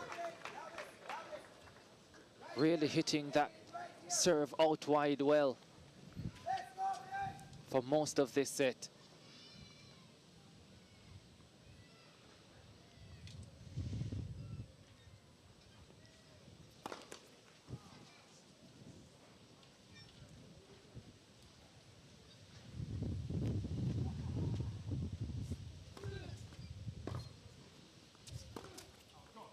Just missed the shot wide. It was Bicknell who broke first in this match to go 2-1 up. But Christian Tom broke back on the back of a 3 successive double faults from the Jamaican. This is a big point. Tom is feeling it. And they've both held since 5-all, 15-all.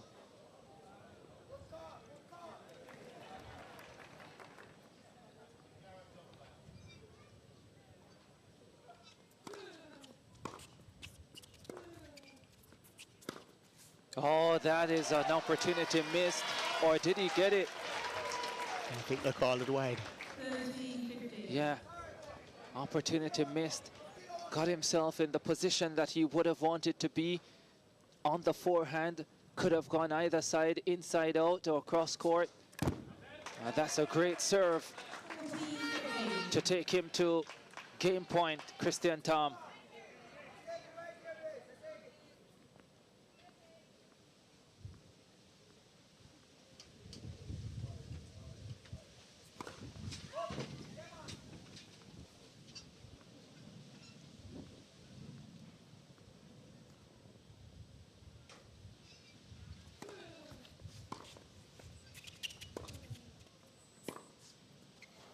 And he holds for 6-5. Massive hold, especially because Bicknell has had a lot of trouble up that side. Came through it relatively comfortably last time, but you just never know with the pressure. Serving to stay in the set. Just about anything can happen. We haven't seen a tie break in any of the matches so far, but we're 1 hold away from seeing one between Blaise Bicknell and Christian Tom.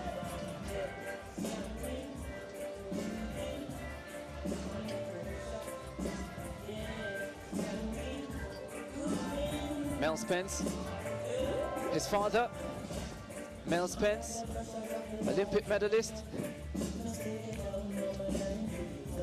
Talent passes down. Yeah. I'm sure he would have gotten many great words of wisdom down the years. For sure. Of course, his father, Mel Spence, had a twin brother, Mal Spence. Mal Spence, great quarter milers. Yes.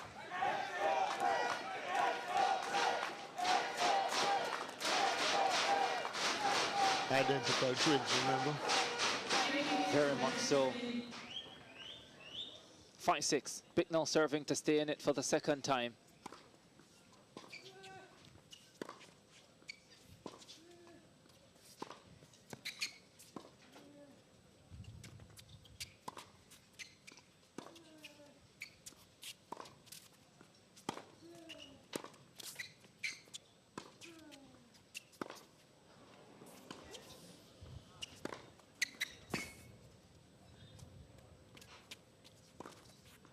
That's a smart point from Tam, but even better from the Jamaican. Finishes it off with a forehand winner. That's his favorite shot. Very patient point by Blaise.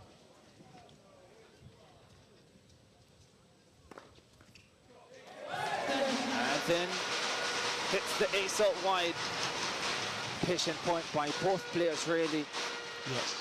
But Blaise able to step up and take control. And once he got that short ball, he wasn't going to miss.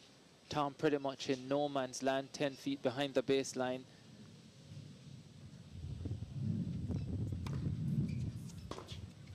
Really smart swerving. Spun it into the corner. Pulled him wide. As he said, he was too far back. Point away from taking this to a tie break.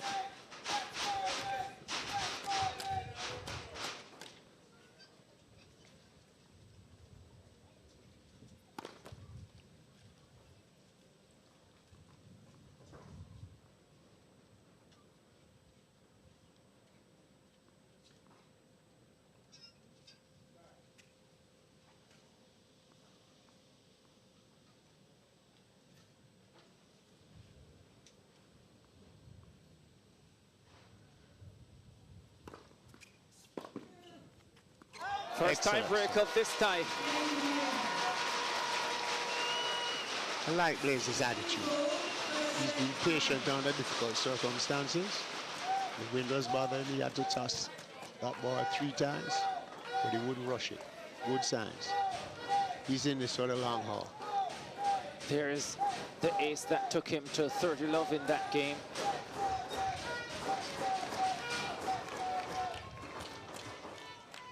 Now, who will have the clarity of mind to pull through this?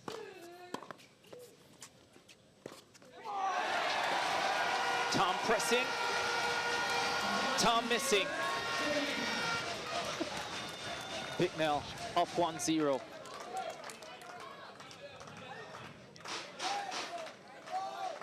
For sure, Tom is feeling the pressure, Ricardo.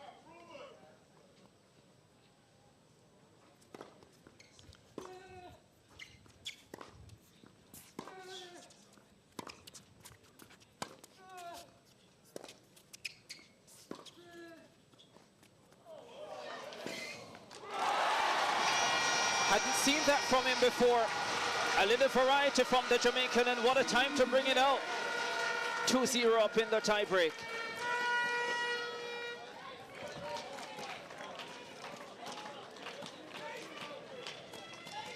First, a 7-2, in case you're wondering. Of course, we have been seeing the super tiebreak a lot more now in international tennis. 5th set, 6-all at the Australian Open, US Open as well. They play a super tie. And Bicknell goes in front 3-0, stepping up big in a big moment. I really like his mentality in this first set. Little wobbles at the start, but he's coming through quite nicely.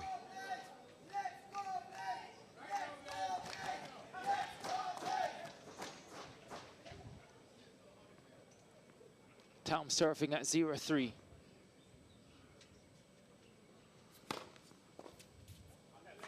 Gets his first point of the set.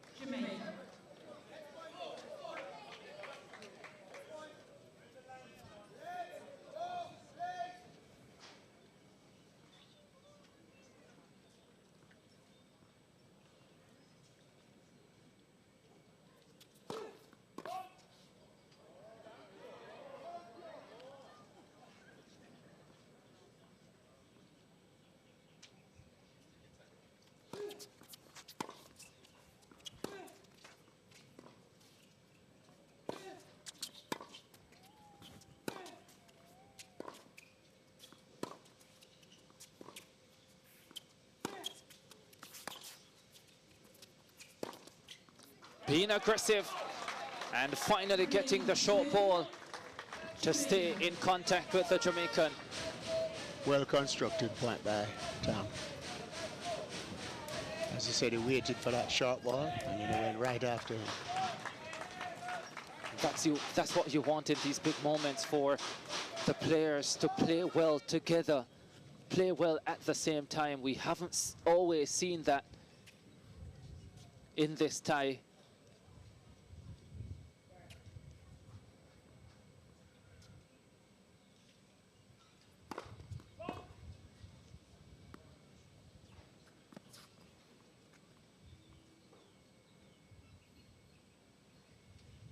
Yeah, just struggling with the toss from that end once again. Second serve.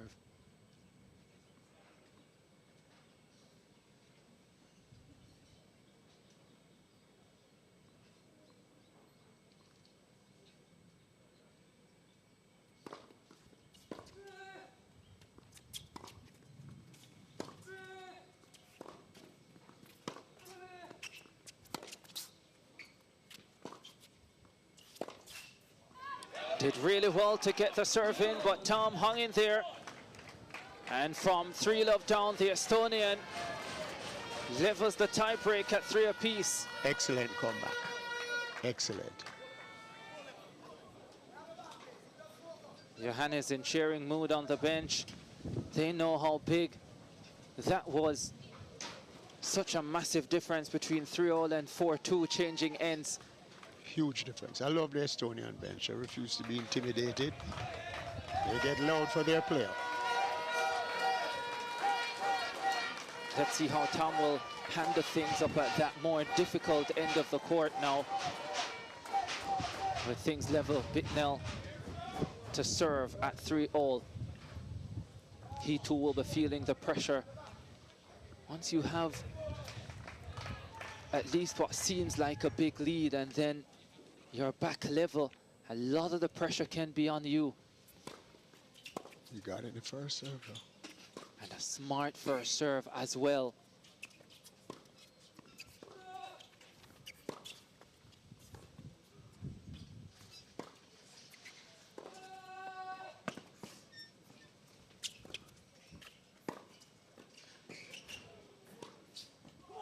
That's really good tennis from both players.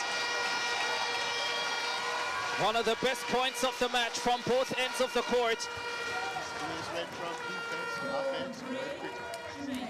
Very good turnaround. Saw some really good passing shots off his backhand against Reisma yesterday. And there was another one. And although the Estonian got a racket onto it, he had enough time to step forward and produce another forehand winner. Which point now he's going to go for a big first serve.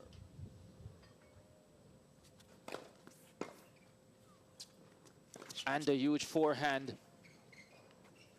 And another one. Excellent. To get back level at 4-all. And this one is going to the wire. Indeed. This is where Bicknell will want to try and get that mini break, so the set will be on his racket when he steps up to serve. The good thing for Tom as well is that he's serving first in this tie break.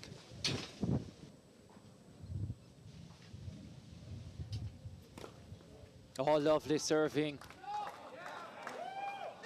Oh, the chair umpire has called it wide. Bicknell thought it was wide as well. He was pretty convinced. And the chair umpire quite strong in saying that it was wide. Second serve coming out. He's had a number of double faults already.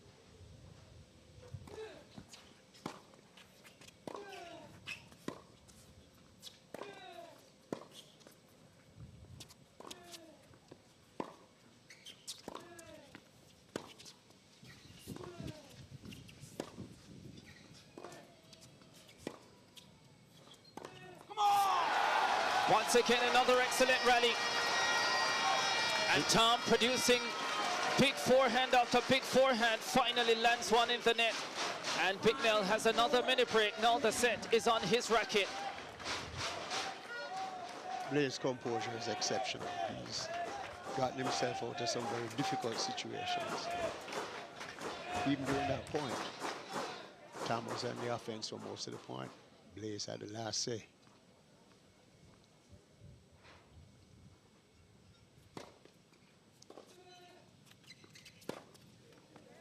Oh, that is a fabulous forehand. From deep in the court, it was short. Bicknell saw his opportunity.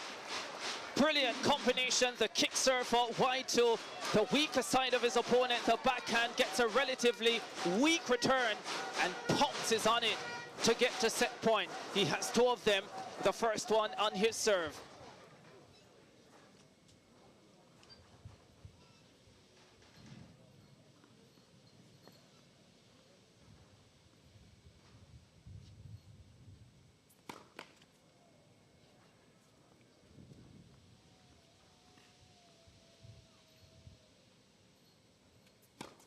Oh, throws in a double. What an inopportune time to deliver a double fault. He will have another set point, but it will be on the serve of the Estonian Tom. What a way to let him back in.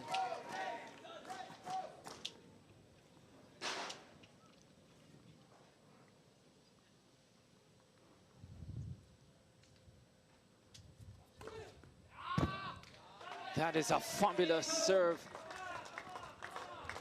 They should switch ends now, isn't it? 6-all? Yeah, they will switch ends at 6-all. Bicknell gave him the opportunity and he took it. doesn't get much better than that. That is a ridiculously good serve, and that's the one thing you know with this 24-year-old. He's not afraid to go for his shots. He's not afraid to go for those winners, whether it be on serve with the forehand. Clearly does not have the same quality of his backhand, so he's more often than not trying to hang in the points when he has to hit backhands. But 2 set points dissipating pretty quickly for Bicknell. As I said, Ricardo, that's his style and that's his nature. That's what he's comfortable doing. So he's going to go down swinging. 6-all. They both played pretty well in this tiebreak, by the way. Some of the best rallies of the match.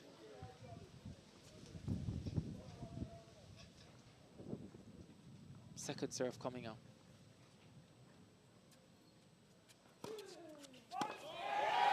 Called long. Looks to the chair umpire, who says yes. I think Blaze plays at big points just a little bit better, a little more composure. I think that's where the Estonians have fallen down in the last 2 days, how well they've handled those big points. And so often on serve, they throw in those double faults. Third opportunity to win the set for Bicknell. Was going for the kick serve out wide. He's been struggling from this end.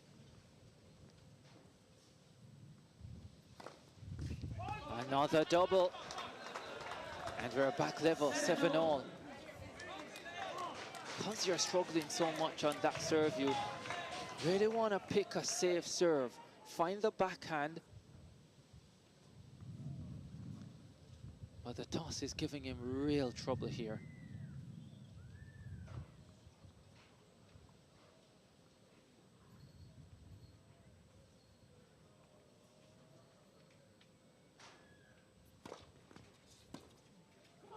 And the serve though. Well done. That's really difficult. Well done, Blaze. Center of the service box, but with really good kick. And he gets to a 4th set point. Can he convert this time? Tom is going to go for a big one, Ricardo, right here. Does he know any other way? Not at all.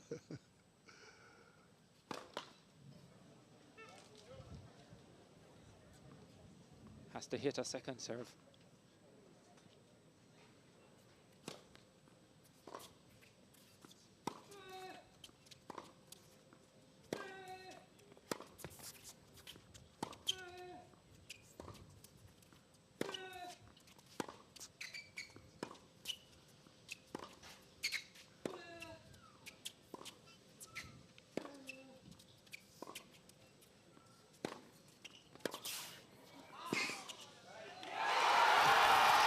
Stays over, and Bicknell secures the opening set.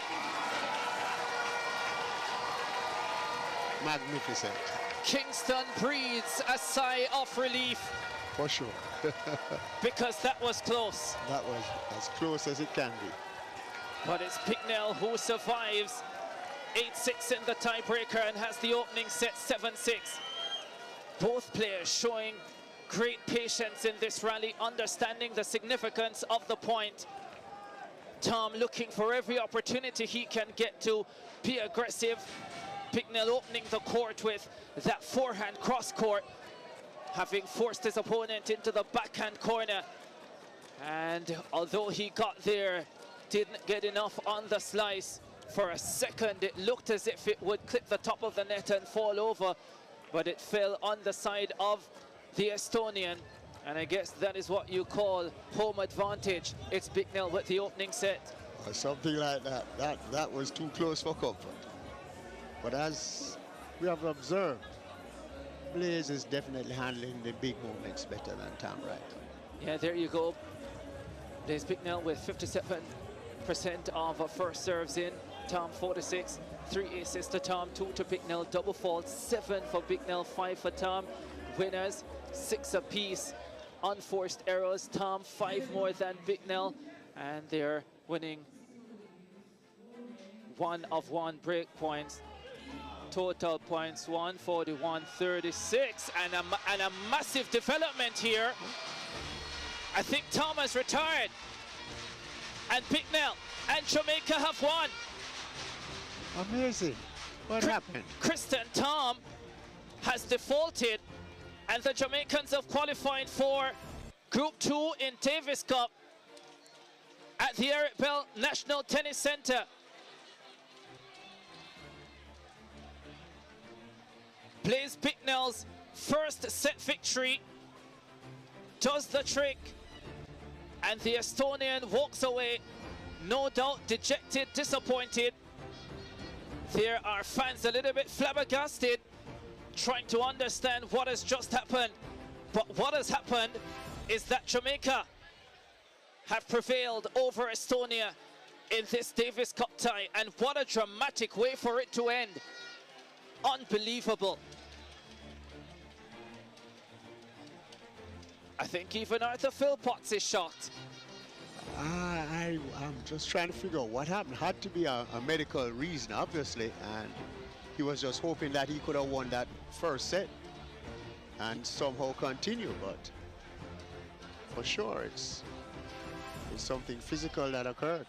I think the Jamaicans are trying to clarify with the chair umpire, but the players are not bothered about that at the moment. They are getting ready to celebrate with their Jamaican flag as an inconsolable Christian Tom thinks about what could have been. The victorious boys, 2-0 up in Athens against Greece a year ago in a Group 2 playoff tie, beaten on the second day despite a tremendous effort, including in the deciding match by Roland Phillips. This time around, there is no need for a decider because the Jamaicans have decided it in 4. They win by 3 matches to 1. History for Jamaica, the first time since 1992, I think, that they have gone to Group 2 in Davis Cup. It's been a long time since the likes of Carl Hale and Douglas Burke. And now led by Roland Phillips and Blaise Bicknell. They are there again. What an occasion. Kingston celebrates. The Eric Bell Tennis Center is alive. What a moment.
Yeah, welcome back to the Eric Bell National Tennis Center. Confirmation here of how this tie ended. It's because the Estonian Christian Tom threw his racket and apparently hit one of the officials, and that is an automatic default for him. Of course, for those who watch tennis at the highest level, you can remember Novak Djokovic hitting a ball at the US Open a few years ago and was defaulted at the US Open. A very similar situation here with the Estonian. A disappointing way for this tie to end, but yeah, Jamaica winning it by 3-1, and they advance to Davis Cup World Group 2 now. This is the first time that Jamaica will actually be in the World Group 2 of Davis Cup. We've played in America's Group 2 before, but never at the world level, so this is a massive achievement. I'm with Blaise Bicknell, who was involved in that match, and of course it was his performance that, especially at the back end of that set, pulling out the opening set, that left Christian Tom extremely upset. Blaise Bicknell, how much of an understanding do you have of what just happened? Well, yeah, as you said, many people, tennis fans especially, remember when Djokovic accidentally, it wasn't on purpose that he hit the ref, but his racket hit the ref, and that's automatic default in any level of professional tennis. So I was confident I was going to win that second set anyway and win the tie regardless, but it is what it is, and I was playing very well, and the whole team played well, the crowd, everybody, so just really happy right now. Talk to me a little bit more about that match.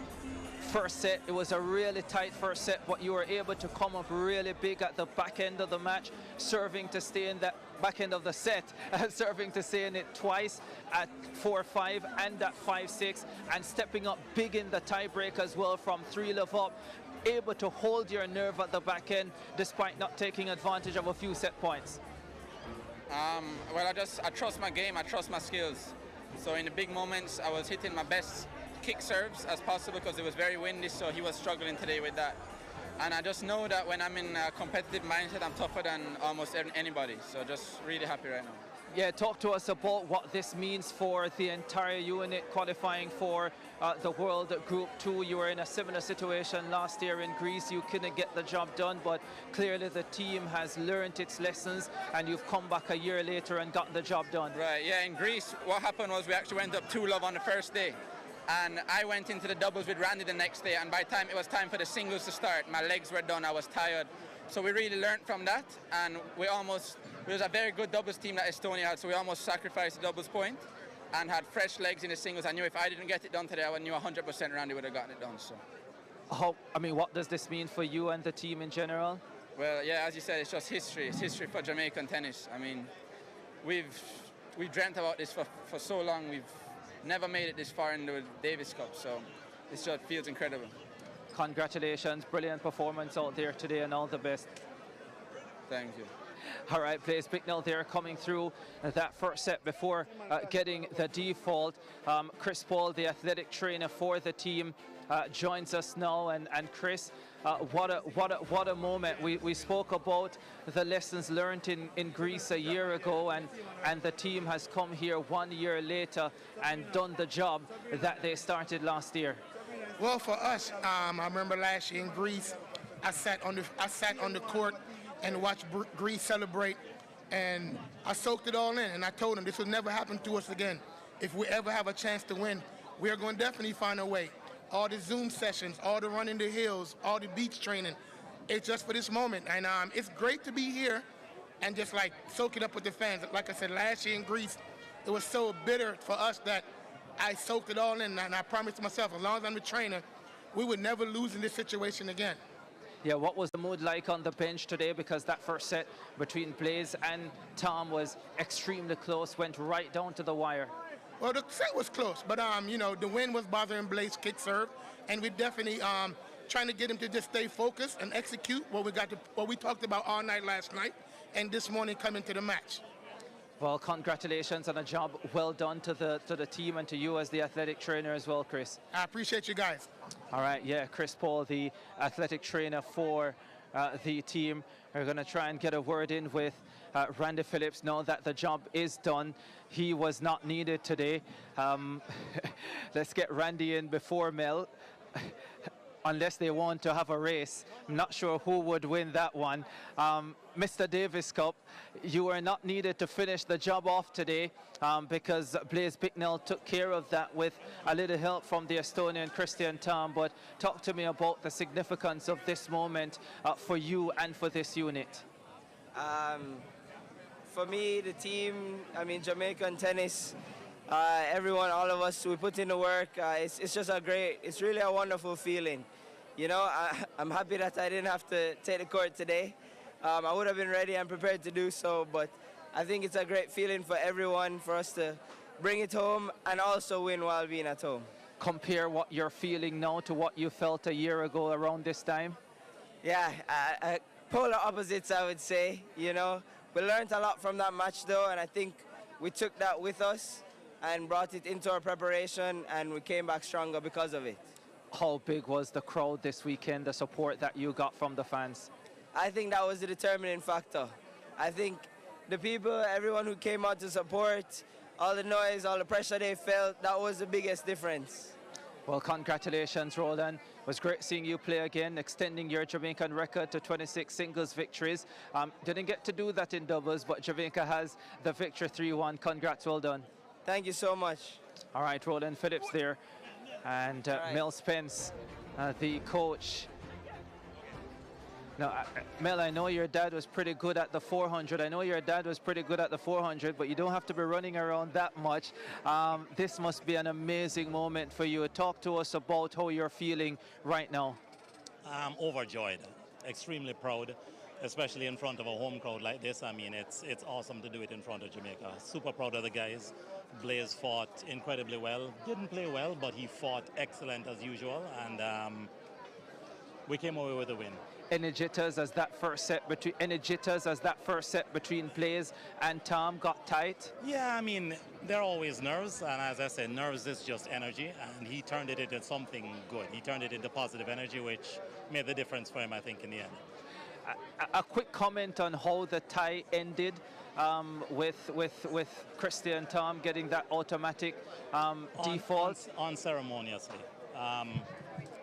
I don't think anyone wants to win like that. I would have loved to have seen them play a second set and win the right way. You know, unfortunately, I think Christian made a mistake. I don't think it was intentional, and that's life. So it goes. I always speak of sportsmanship, and my guys were excellent sportsmen. Yeah, of course. After this amazing achievement, it means it gets tougher from here because we now qualify for Group 2 proper, which I think comes up in September. What's the work gonna be like between now and then? A whole lot of hard work. That's it. A whole lot of hard work. That sounds about right. Mel, congratulations. Job very, very well done.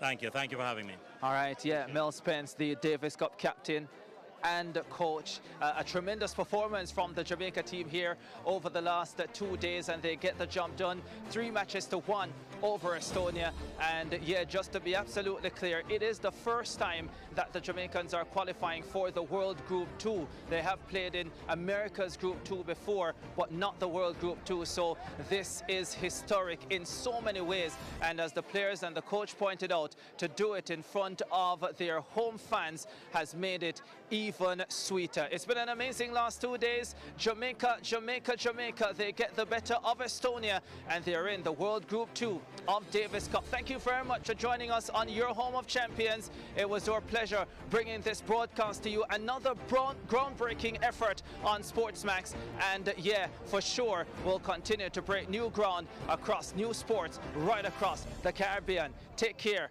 until we see you again. Bye bye for now.